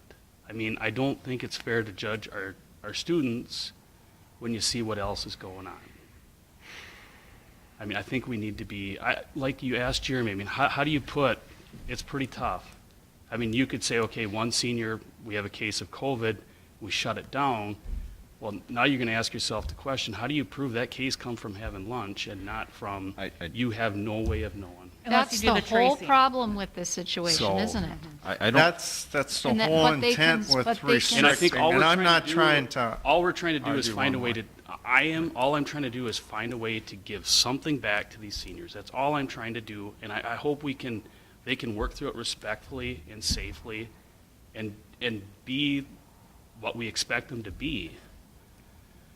I mean, I wish we all had the answer. I don't. I think it's unrealistic to expect that if there were a positive case that it would come from that lunch. Right. Right. I don't think that's realistic at all. No. No. So we have to look at the student body as a whole if we're going to reconsider opening and closing. But it's, a person could, just playing devil's advocate here, could consider it like we're doing with hybrid. The whole point is, if we just let the seniors, We have to take into consideration that if things don't change and people aren't able to eat in the restaurants, come winter, there's going to be multiple kids in a car eating meals without a mask on. And so they're going to be in an enclosed area for, 15 minutes, and they're saying that that's the exposure time, is 15 minutes Yep. with somebody in enclosed, so. Why would they be doing that in the wintertime versus summertime? Well, unless Shut they're the willing to restaurants eat down. outside in the snow, because they can't eat in the restaurant, because you can't go into Hardee's and eat, and you can't go into Dairy Queen and eat, and you can't really eat in the bakery. so what she's saying is they're a carpool of kiddos eating together. I get that. But They can't They're bring the meal together back after here to school eat it, and so before where are they gonna school eat their and- meal? Right. Distant learning now. I thought there was I'm available trying to spaces be- in restaurants. They're just spread apart. The group That's that's all been Not shut really. is I'm already to the point together. where it's like we're taking Dairy so Queen, much you can away eat from in. these kids, and if this is this. I mean, my house is a I nut mean- house. I'm not gonna You lie can- right you now. can still Between the eat in a senior restaurant. dealing with all this. Not many. and No, the kid- but you can still eat in a restaurant. So, as far as saying that there's no place for these kids to eat and they're all gonna pile into a vehicle, there is available places at the restaurants, just not as many as there was. And the possibility So of open it us, back up and see what happens? You Then know, what's the end result? If we get, same way we get it going, we go back through this again. I mean, I think I'm fine with opening it up for them. If it's that important to them, Here's it's not worth it. I have another question or a comment. Just playing devil's advocate, are we setting precedents here again? We're going to face many hard decisions throughout the year on many events. Are we going to reconsider each and every one, each time? And have this conversation multiple times? We could. This year, we're probably gonna have to, Okay. unfortunately. I think some of it depends on the support that we see from the community, parents and community too. You know, if they start voicing their opinion, and we get enough of them voicing their opinion, then I think it's something we have to take a look at I reconsidering. think we also need to balance that with safety. Is there any And their consequence parents need to from be responsible for their own children. Department of too. Education, Department of Health for us if we allow the students to leave the building, leave the campus? There's no with- guidance in the safe learning plan. So there would I be no, guess we're not legally responsible if someone were to contract. No. Plus, how would you know? Somebody made this point earlier. yep, yep. Plus, how would you know that they got it during open lunch? I apologize, didn't have my. So I don't believe we have much legal recourse because A, they didn't provide us guidance against it, and B, we can't truly connect it. Now, if they Sure. provided us guidance and we chose not to follow the guidance, that's another situation. That, Yep. That's another Understood. question we need to- So do we need I to mean, make a it's motion, no or do we different need than to at a add this? hospital. We need to add it first. I'm afraid we're It- gonna get a letter from the junior class and the sophomore class too, saying, well, why can't we do open lunch? So are we gonna start covering this like every month, or are we just going to give the seniors the privileges now and wait until we hear from the juniors and until we hear from the sophomores, or? As I said earlier, I would look at it as a stepped approach. So yes, eventually, if things are, once we set some guidelines, going well, then yes. If we open You it would up look this month and it goes fine for a month, and we can think about doing the same with the juniors for next month? Yeah, I'd be open to something I like mean, that. I feel like we need some I kind think of. that's showing we're progress and we're showing trust and maturity. Obviously, as they, I want to say as they get younger, a little bit less maturity, but that's not always the case. I mean, I just feel like kids, you can't, we're trying to protect them. We're trying to protect them while they're in our school building. But right now with distant learning, it's out of our control, what they're doing, where they're doing the distant learning at, what they're doing after school hours. I just feel like when we Probably get them safer back in in the school. building, we're gonna give the seniors Safe something, place something to look forward to. That's my recommendation. So you're recommending seniors only? to start. I would be okay with seniors only. Seniors only, and within a month, or at our next board meeting in October, look at the junior class and the sophomore class to see how, let the seniors do it a month. I think we have to almost wait until they get back in person learning before You we gotta can have some make that data. call. Yeah. So is it gonna, I still say, what are our guidelines? We And have to have rules I of would the road have on to this. see, our local COVID numbers go down That would be significantly nice. before yes. I would consider other grades. By local, you mean district or you mean counties? Zip code? I watched those numbers and watched our school go to distant Whatever learning, and incident Candy stayed command hybrid, watches. so- Well, that gets kind of, crosses many miles. They're Yep. not following Guidelines, guidelines. Which- Yep. recommendations. Which is not, in my opinion, not a good judge to cross so many miles and then make a decision based on many, many miles away from us. So do I need to make a motion to make this an action item? Is that how it goes? What do we got to do to vote No, on this? I don't, this is just discussion. Okay. Okay, well, can we move it I wanna to an move it. action item, I think is what he's asking. I don't, It's up to you. it didn't I take an mean, action to close Who's lunch opposed to it? Is there anybody opposed to it? for seniors only.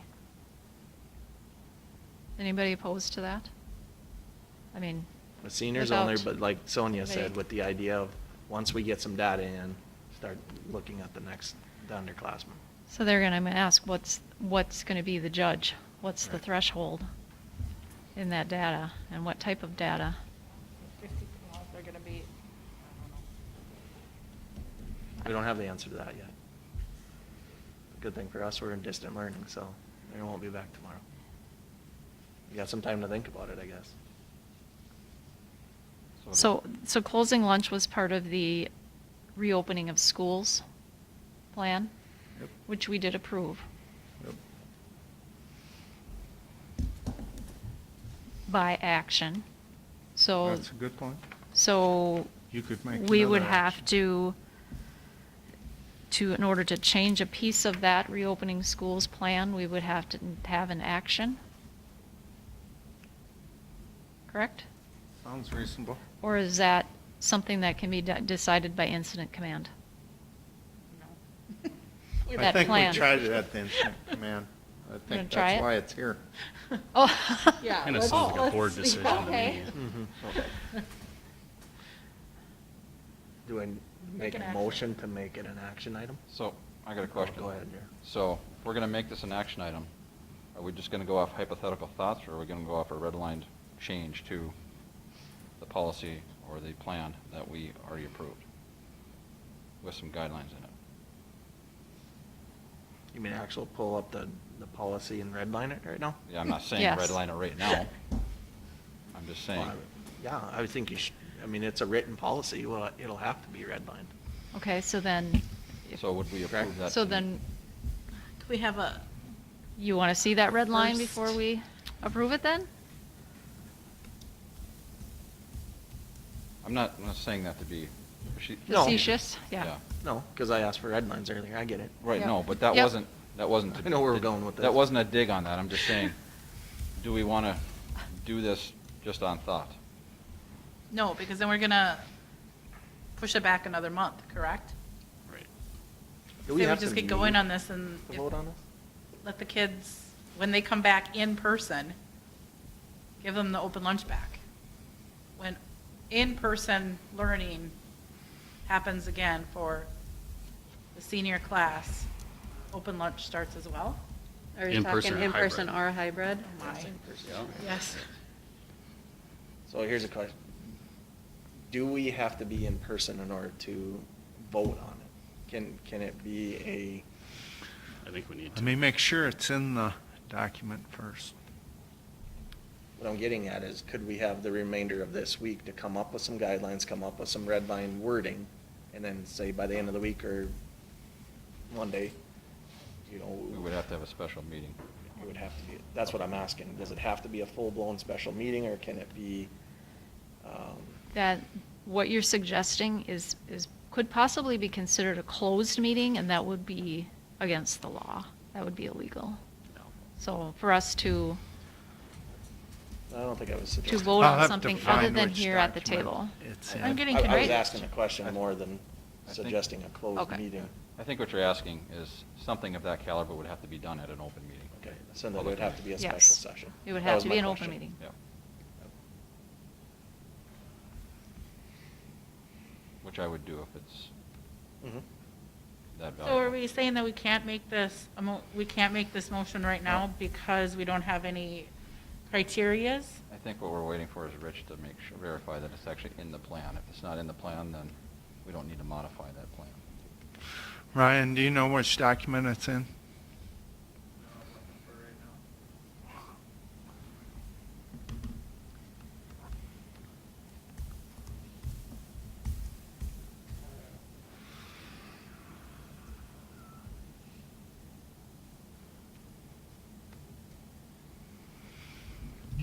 The only one, Rich, that I know it's in the in-person hybrid that's put out by the middle school, high school. I don't know about any official district level stuff.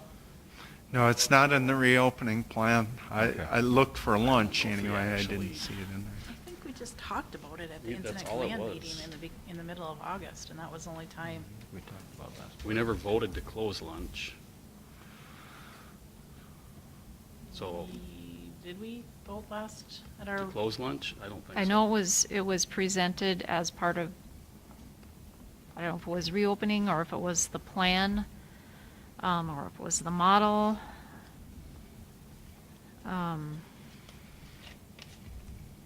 Yeah. That's where I first heard it. The model was- that's where I find it is in the model. Due to Model? COVID-19, the high school students will not have access to open lunch. That's in the model. And that was adopted. We did adopt that model, Yes. correct? We've already pivoted from that model, so In what Right. way? the model was. No, it's a, yeah, you're right. was the It base does learning say model to be in-person in-person. hybrid model. No, Now we're in phase No. 3. that's the model we're working under right now. Oh, that one. In-person hybrid. So we just need to change the So it's not language part that of the just plan. says In the model. We do allow, or strike that language.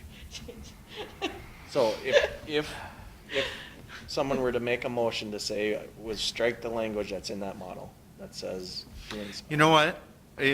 Let's not Wouldn't get that too simplify caught it? up in it. If that's what you want, just say that's what you want. That's what I Let's want. not- Yeah. Let's not spend a half hour on that. I want to open lunch up for the seniors to start. When? That's what I Roger that. want. Starting, Once school goes back to hybrid or in person. Okay, forever and always? I mean, for the remainder of the school year, or is there a point where you would say, no, we have to close it? We'll be flexible. I mean, aren't we flexible on everything else? I mean, it's going to be pretty hard to put something out to how you're going to stop it. I mean, we could argue that till midnight, and I don't know what you're going to put out. You're going to say if we get 2 cases in the school? Are you going to say we get 1 case in the school? I don't know how you would.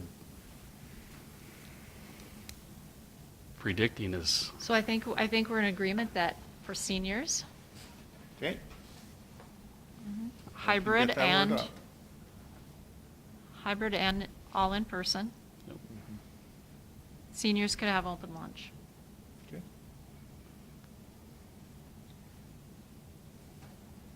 And I want you to keep communication open, that if something happens, or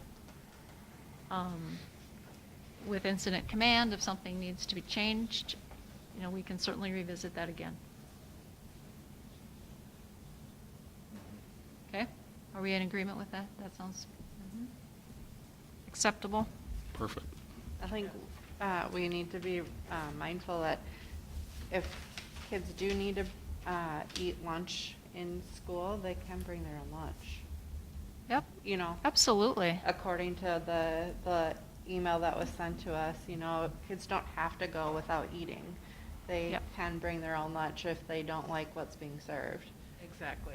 They Yep. don't have to go all day without eating, so. Yep, very good point. And I do believe our food service too has, if there's allergies or any kind of medical condition, Yep. there's plans for that, and where we have to follow along, our food services have to follow along with those guidelines. Yeah. So if there's, back me up here, Rich, is it a note from a physician that says special Dietary restrictions. dietary restrictions? If that's in writing, the school needs to follow those. Yeah, like for example, we're a nut-safe school, Exactly. Yep, and that's why we restrict what outside food can come in. yep. So if anything's in writing from a physician, then it has to be honored by our food service. So that's something to keep in mind as well. All right, Karen. Okay. Item 11.2, coaches' contracts. Okay, I'll read this. Let me open this letter.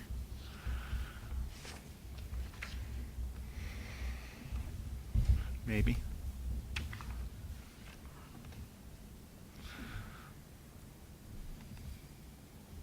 So this will also be read as part of I believe so. public address. Is that all right? Do we Yeah. have to get permission from Okay. They've given permission. For the coaching one? the coaching one? Yeah. Not Yes. the other one. So I'm writing to you because I feel my voice needs to be heard as a head coach at YME, but not a member of the EMYME union. I have heard that YME union is voting on the following MOU, guaranteed 20% for all coaches and prorated pay if the season is cut short. I would like to voice my concerns regarding the MOU and the decision to treat fall and winter coaches differently than others. First of all, I am wondering why there was no MOU for the spring 2020 coaching contracts. Those coaches received their full pay, some without even starting their season. I'm also wondering why there was no MOU for the cross-country and girls tennis coaching contracts even though their season could possibly be cut short? Why are the fall and winter coaches being treated differently than the rest? Wouldn't it be fair and equitable to offer the fall and winter coaches their full contracts regardless of what their season may look like, and then incorporate an MOU from there on out so every coach has been treated the same? You have set aside money in your budget to pay all coaches their full pay for the 2020-21 school year. So what would be the reason to not make this fair and equitable decision? I'm all for if you're going to get paid, you're going to work philosophy. And I would never have expected to receive my full pay without coaching my entire season. But a precedent was set when you chose to pay last year's spring coaches and this year's cross-country and girls tennis coaches their full contracted coaching salary when some hadn't even held a day of practice yet. Also, if coaches don't get paid their full pay, where is that budgeted money going to go? I hope a factor in this decision wasn't a possibility to help balance the budget at the expense of coaches. My next point is in regards to what coaches already do year after year in their off season without pay. It is an expectation of head coaches to provide opportunities for their players during the off season. It's also an expectation of head coaches to build their program by providing younger students opportunities to play their sport. Here are some things I've done from November 2019 to current. Club director for the YME JO volleyball program, organized and coached practices for the 5th and 6th grade volleyball league in February and March until COVID, provided volleyball players with at-home workouts they could do from March to June. Since we were given the go-ahead to start summer practices in the end of June, I've held 22 junior high and high school practices, along with hosting a JV and varsity scrimmage. I am currently planning for the fall training season and plan on also helping the junior high volleyball team on the days we don't practice during the training season. From November 2019 to current, I have spent hundreds of hours watching volleyball video, researching drills, attending online coaching clinics, etc. to prepare for the upcoming season. Many head coaches are doing the same types of things during their off season as well, and have been doing it for years without being paid for it. So why now make a point to not give coaches any extra perks when some are consistently going above and beyond what they're paid to do year after year? Lastly, I'm having a hard time understanding why I start practice on Monday, which would have been today, but don't have a contract yet. It's crossed my mind to not start practice until I receive my contract, because if we're applying the you have to work to get paid philosophy, then maybe I should adopt the philosophy I'm not going to work unless I'm guaranteed to get paid. But of course myself, and I assume all of the other coaches, wouldn't do this because it wouldn't be fair to our athletes. Just another example of what coaches do for our athletes and our programs without compensation. Coaching is a profession, like many others, that is oftentimes underappreciated. If you make the decision to treat the fall and winter coaches differently this year with their contracts, I think you'll have many coaches who will feel more underappreciated than ever before by the very district that employs them. Thank you for taking your time to hear my concerns, and I hope you take my opinion into consideration when making a decision on coaches' contracts for the 2020-21 school year.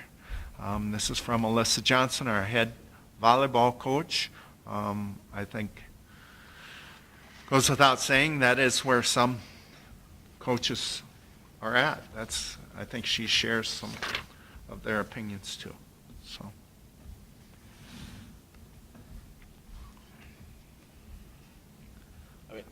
From the negotiations, from what we, talked about, my side of it is I guess we thought that 20% was a fair offer for doing, regardless of how the season went.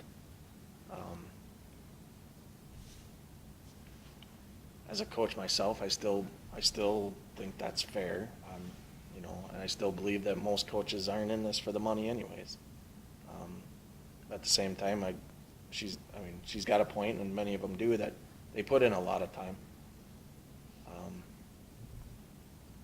But being as, I was one of them that thought the 20% was a fair offer. I personally, I still feel that 20% was a fair offer, and then how it worked, it was gonna be prorated from there for the weeks of their season that they were allowed to still do. Just a little update. Currently, they started a vote. It has not passed. My understanding is that it takes 66% in favor of their membership. So if they don't vote, basically it's counted as a no. So they have extended that. The president and lead negotiator, which is Robin S. Leeson, is going to try to meet with the coaches and get more input from them. But at this point, the vote will continue for a bit here. Some of their proposals have been receiving a minimum of 50%, getting credit for their hours, or obviously 100% pay. This is what I know about the area districts when I polled the superintendents. Dawson Boyd is paying 100%. Lakeview, this is Lakeview's system, so they're actually the ones where I got this from. So Montevideo is paying 100% for their fall, and they'll make that decision on each sport thereafter. But Dr. Heller has indicated that their intent is to pay. Minneota is completely prorated. RCW is prorated, and McRae is giving full credit for doing a specified number of hours. Excuse me.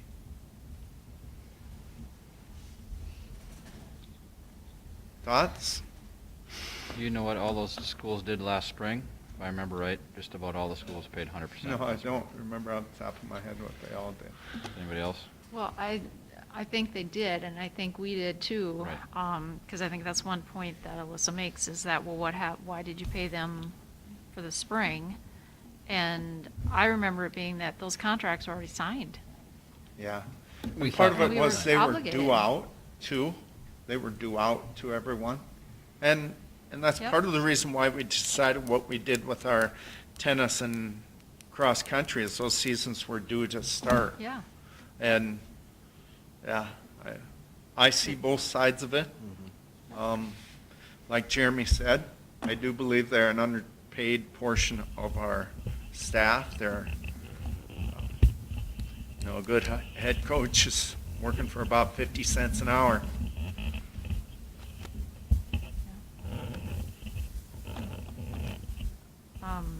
She also mentioned budgeted money. Where does that go? Well, I guess I'm just not sure. Well, I we mean, don't it's really- not like you take, so it's a budgeted amount. If you don't expend it, it remains in the general fund and we spend it in future years or in. Right. I do want to say, they're Oh. the one, oh, I'm sorry, so, sure. Go ahead. Oh, I was just gonna say, they're, the one line where she has, I hope a factor in this decision wasn't a possibility to help balance the budget at the expense of the coaches. Absolutely not. And I can tell you, absolutely not. Nope. That never came up once. Nope. I can tell you honestly, it never even crossed my mind. The decision, I can tell you 100% wholeheartedly, the decision to do the 20% from my end was, I honestly thought that was a fair compromise to some of the schools going 100% and some of them just prorating and possibly getting nothing for coaches. I just thought that was a fair compromise, so. But it was not based on budget whatsoever. As another member of the negotiating committee, I concur with what Jeremy said, that was, the thought was that was a fair and equitable meet in the middle compromise.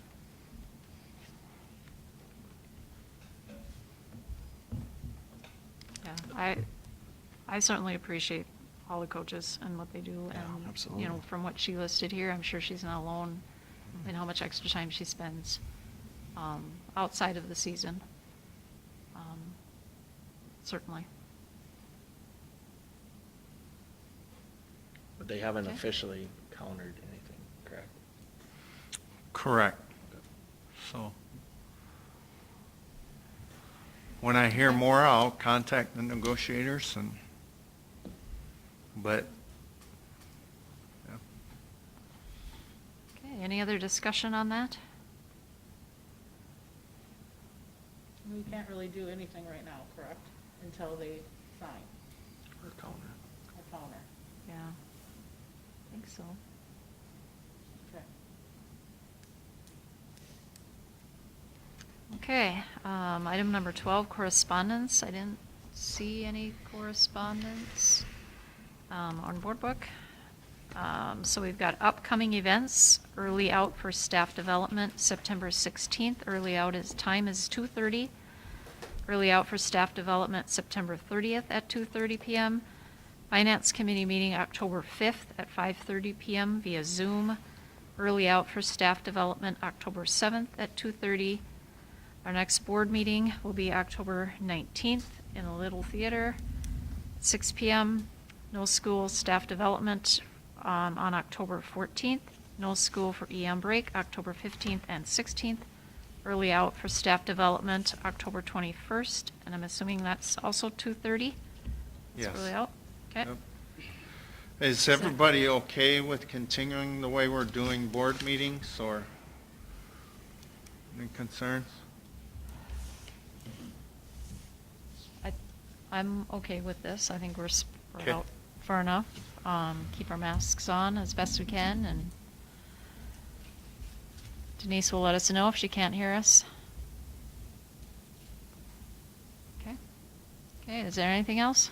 So can I go back to the question I asked earlier when it pertains to distant learning? I feel we had a miscommunication on that. There was always talk of, if we moved into distant learning, looking at our special ed students, for instance, as they began to fall behind, bringing them back into the building. Now, I've been in contact with MSBA 3 times today trying to follow through all the verbiage. What changed, or how are we not aware of what that decision was going to change?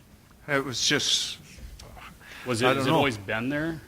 what's Did we that? was it always that way, or did we I just had not, well, first of all, do I read the special ed documents in that much detail? No. I Well, and the don't. only reason I'm trying to bring it up is I remember that discussion as we had it. I had it more than once, and that was one of the topics, that as we moved into distant learning, as kids fell behind, they would have the ability to come back in to get some help. And now it's totally shut down. I thought I So- remembered talking about if they choose to do distant learning at home No, and they're in person, no. then they are welcome to come back at any time. No, That's not what it was? Okay. no. I Then probably have it unfortunately, I'm- in writing someplace. I So didn't hear it right. my question that I've had with MSBA as they're digging, and I have 6 questions yet to still read, is options on how you can handle that. I don't want to go into details on it at this time, but was everybody aware the night we made that decision, the effects, the consequences? Not judging the way the decision was made. I mean, obviously, we're all probably getting phone calls from that decision that was made.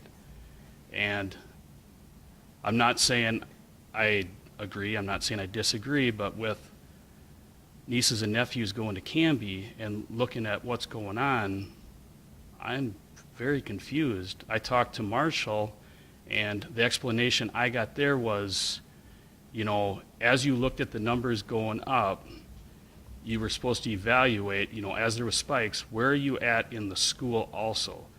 Where are you at with the students? Where are you at with the teachers? And the other question I got, before I forget, is the regional, was it advisory team or task force, who reports to you, Rich? It is supposed to actually report the numbers to the incident command team. There's a committee. There's nobody that reports to me. Through I'm given a Southwest- dashboard of Through information. Southwest West Central. Yeah, I can set up an appointment with Shelley Mays Okay, to gather that information. so All right. who is a part of our regional advisory, whatever, through Southwest West Central? Shelley Mays. She from- is. Yes. Was she present for the meeting? No. Okay, And all our, okay, because I sat through our MSBA question and answer thing from this summer 4 more times again today, just trying to grasp all this information. So we can't change anything right now, I understand that, but I had to ask the question from what I was thinking. But And as far as the incident command team, what we talked about on Thursday night, you know, we were given the numbers, and then it's what the state is Recommended. recommending we Yep. do. It's recommended. But one of my questions was, too, what happens if we don't go with that recommendation that the state, you know, is saying that we should do? that's I mean, right. Rich, do you have any idea if we don't follow the recommendations of the state, if we go? No, as long as you can defend it, that's, Because when I talked to Marshall, what they told me was, you know, they could look at numbers as They it were, went up. Lyon County was one of the counties, too, that was Absolutely. recommended. And they said as long into it. as, you know, they looked at where the numbers were at, everything obviously, but as long as it was staying out of the school, well, Canby, I don't know, I've heard some stuff over there. I'm really puzzled on how they've managed to stay open. And the question I had from others is, do we have more going on in the school than we know about? And I'm like, absolutely not. I don't know of anything going on in our school. I think we're doing a very good job. I feel we're being as safe as we can. So, Like Rich shared, I do believe with Incident Command, didn't you say that we have, was it 15 zip codes in our school district? Or something like that, that we're looking at all the zip codes as well, and not just, you know, the numbers in the whole county? yep. That's being misinterpreted, I feel like. They're saying, you know, so the only number we get that's 100% accurate or close to 100% accurate is the 14-day total. Correct. That's 2 weeks old. Yep. So, and Jeremy watches it. Yeah. And it's hard so to look at we've got a good projections, though. system It's- now. It's hard, but that's not how the state's got it set up. That's not the guidelines we're supposed to follow. who says who? Are we? Yes. Yeah, Is right that how here. it's set up? Yes. Right here, it's So then data why for don't- K-12 schools, 14-day COVID case rate by county. The 14 Yes. previous days. Yeah, but and not we're supposed to projecting take all forward. counties we But not have. projecting forward, not making projections. That's why it's week by week. Correct. So, We can defend it Yep, no, that I- way. And I'm- so, yeah, I'm not going to throw any school under the bus. I can tell you that, yeah, in my conversations with superintendent, can they defend it? Yes. Did I call up here and ask him what he thought Yep. was a better judgment? Yes. Somebody with a lot more years' experience than me. And so I didn't make this in isolation. I gave everybody, I want the parents to hear this. yep, Every decision I make is under a microscope, exactly. all right? This decision wasn't just Rich Schneider standing there. No. We voted on it. And that's hard, Yeah. Absolutely. all It right? wasn't Rich by We've got himself. people spending extra hours here, folks, Absolutely. all right? I'm going to encourage you not to join in on that banter. I'm not saying you are, but this is difficult because by the time something outbreaks, it could be too late. And I think we need to stop comparing ourselves to other schools.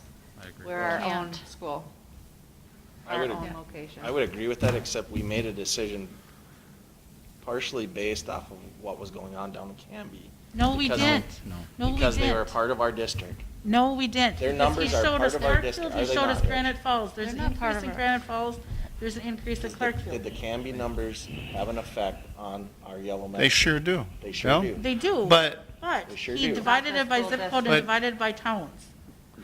But chart here's that the he other provided at the dilemma. Incident command meeting. That, we're not getting all of our information here, no matter how we do it, because we aren't going to get perfect data. No. Even if I call and talk to a local doctor, he can probably tell me a lot more details. But then I can't even share that with you folks. Same with the zip code data. I can't even tell you what the actual numbers are. no. But my point is, our 37 number was influenced by Yellow Medicine County, Yes. which includes You mean the active cases? Yep. Canby. And that has So that does take fluctuated into account dramatically in the last 4 days, up, down, up, down. Absolutely. And I guess my point to the whole thing is, I don't want our decisions for our district and for our kids right here to be influenced by what's happening 42 miles away in Canby. Just because we're in the same yellow medicine district, we need to use some common sense with it too, and not go, well, our numbers went up, just because on that sheet says we're over 30, we need to shut her down. But It how do doesn't you work know that where way. these numbers are coming from? What's your, I mean, is it hearsay that you're hearing that there's an outbreak in Canby? They have the numbers by zip code. And they have the numbers from Clarkfield and Granite Falls too, that he shared with us through the incident command. And there was an increase in Granite Falls, there's an increase in Clarkfield But per zip codes.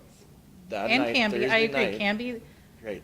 Right. We talked Is about increased too. Canby having an effect on us. But that wasn't the only factor that the decision was made on, is what we're trying to say. I think you think it is, but I as don't another think board it is. member, I've studied these numbers crazy. I spend tons of hours, probably more than I should, looking at these numbers.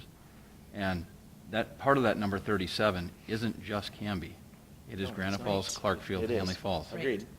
So if you look at the zip codes, now maybe our zip codes in our school district didn't increase as much as Canby, but they went up. But not went up. enough to warrant going full distant learning, I don't believe. Well, We made a snap decision that that's your night. belief. So I think what Rich is trying to say is, we had the committee, and we're all, I mean, we're not gonna be a unanimous committee. I don't think we ever would with that many people. Right. But the majority of the committee, based on the information we had, decided that night that distant learning was the option to go. Now, I think the other important decision to make is, even though we may agree to disagree on some things, as a group, we really need to support each other to try to navigate through this. And we are going to learn as we go, Jeremy. Mhm. So, and I think we all should learn as we go. Oh, agreed. But I think once the decision's made, we as a group, this board especially, Yep. need to support each other. I Yep. don't If we- disagree with that. I If just, we need more information, I don't we can feel look the at it. incident command team, that's probably the single biggest decision we have as a district right now. Are we gonna continue with distant learning, hybrid, in person? Right. I think that's a huge decision, and it's not being made by the board. It's being made by this incident command team. Now, if the board votes the same way the incident command team, that's what it is, and we stand behind it. But right now, we're making a decision. but right for now, this Jeremy, district. we're divided. We're six people on the board. So we need a little help. I do want to go back to, was it a meeting or two ago, Rich? You asked this board, do you want to have a board meeting each time we make a decision to pivot? And at that time, the answer was no. what they actually passed is, I would make the decision in consultation with the board president. And I have contacted her every time. All right? I take, and the first words out of my mouth are, the incident command team recommended this. I never said it's been unanimous or anything like that. But I think what it comes down to is, we are using the best available information. I'm not going to throw another school district or superintendent under the bus because they're using other information. But it is other information. That's all I can say. It's other information. You know, the other main thing that we sat here as a board and we said, our number one goal is to get our kids, our students back in front of the professionals, back in front of those teachers. We had an opportunity last Thursday to continue to give them another week until we knew for sure what was going on. And we 180'd. But our numbers We spiked 180'd, in Sonia. in 1 Our week. number one goal was to keep our kids in front of our teachers. I think our We had number an one. opportunity to I- do that. I think our number one goal should be to keep our kids healthy and safe. But we all agreed when we sat here that, you know, as a board, that was gonna be a main goal. It's still our main goal. But we 180 on Thursday night. We kept our No. elementary kiddos We in had front an of We us. want to keep those opportunity. elementary That kiddos was in not an person as long as involuntary. possible. That was a voluntary on our part to go distant learning. We could have remained hybrid. Yeah, we've had many discussions about how flexible everybody needs to be Right. this year. Everybody needs to be. We've been told that these are going to be day-by-day decisions that are going to affect the whole district. That's not been sugar-coated to me anyway. I don't disagree with that at So, all. but incident command has also been set up for that reason. So that it's not the full board making that decision. I feel like we need to do what is recommended by the state, because I don't know what the consequences would be if we go against, if we're the school district that goes against what the state has advised us to do. And according to the state, if it's, I don't have the numbers in front of me, but was it 30 to 37%? No, 30 to 20 to 30. 20 to 30? 30 to 50. 30, 30 to 50 is distant. 30 to 50. 30 to 50 is the distant and hybrid. Is that correct? Over 50% was all distant through the whole school. You know, it'd be nice to stay under that 50%, and we are pushing it. We're going to be pushing it this week. We have no facts that say that having school last week contributed to that. Nothing. You didn't even have school for a whole week to have that data. And then, to your point, it's still up to Rich to be able to defend that. So if he can look at it and go, okay, we are sticking with a hybrid model because we feel that, X amount of cases were 42 miles away or X amount of miles away, we can still stick with our hybrid model. You still have that flexibility, do you not? Yes. Right. And that's been my whole point. You can't just go off of that piece of paper that says 30 to not. 50, boom. That's not here our you only go. that's not our only factor at all. I'm And that's just what we're saying. trying to say. That is not the only I factor. will say what I said earlier. That was a piece of the decision, not the totality. Now, you can choose to believe that or not, but I'm telling you as a board member also, I've looked at several numbers besides that one that swayed my decision to do what we did. I was looking at the actual numbers that night, Thursday night, and I think we made a snap decision. That's my 2 cents worth on it. But that's It the, doesn't matter at this point, but I will I- disagree. but with that's that. the point of incident command, is Right. to make those those quick decisions that are I going to would hope affect. the incident command team bases them off of facts around us, facts within our I would community. appear that they have. And I'm not saying I'm the only one that looks I at the don't think numbers. they This did. whole It's command true. team was looking at the numbers that night with the information that was presented. So, It doesn't matter at this point. We've already done it. I wanted to make it a point that this was a voluntary change to distant learning. point It taken. was not an involuntary one. We made a decision, and we could have went either way. Right. But the decision that night was a majority decision. So it still gets back to, once the decision is made, as a unit, we really need to support each other. Yep. Well, I'll support, but if there's something wrong with the decision, I'm not gonna sit here and put a smile on my face and tell you everything's good, Jerry. Then you're not supporting it. Well, then I guess you have my answer, don't you? Right. Okay. I don't do that, okay? Anybody that knows me Okay. knows We're- that I don't. We've said don't what do we that. need to say now, Exactly. so, we know, All I was keep up trying the to good, get at is not say I don't support it. keep up the good work, incident command team. Well, Keep us informed. and I've told you this, and so I'll say this publicly. The reason I decided I thought we could do that is because the emphasis in June from MDE was we have 2 areas that we need to address, our impoverished students and our special ed students. Those were the greatest impact. So in all of our conversations, I assumed, or not assumed, I don't know who told me, but that we were allowed to make those individual exceptions to bring students in. Now, in looking at what Cindy shared with me on Friday morning, I now realize what they were saying is if I elect to go to distance learning, which some districts have done, especially in the metro, then if I elect to go to distance learning, I can bring special ed and impoverished students in. If the MDH numbers are telling us we have to go distance learning, then we can't. And it's worded that clearly in a Q&A, but it's voluminous, the amount of stuff they're sharing with us. Bound to make a few mistakes, I guess. It's not that there's no impact, but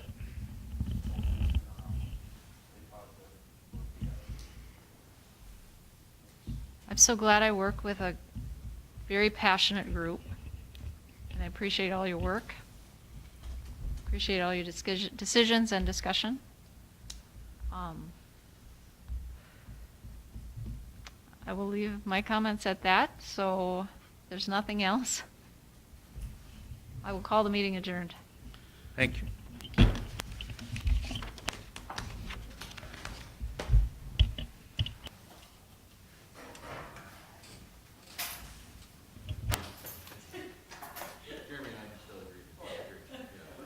You know, if we didn't, are we shut off now? If we didn't discuss things, guys, where would we get? I mean, you're gonna have, if we were all neutral, where would we be? We need discussion. Discussion is good. I mean, the best is when you get phone calls from previous board members questioning the decisions that are being made by the school board on this. And I'm like, this wasn't a school board decision. So obviously they didn't read the email that came out either. What about like?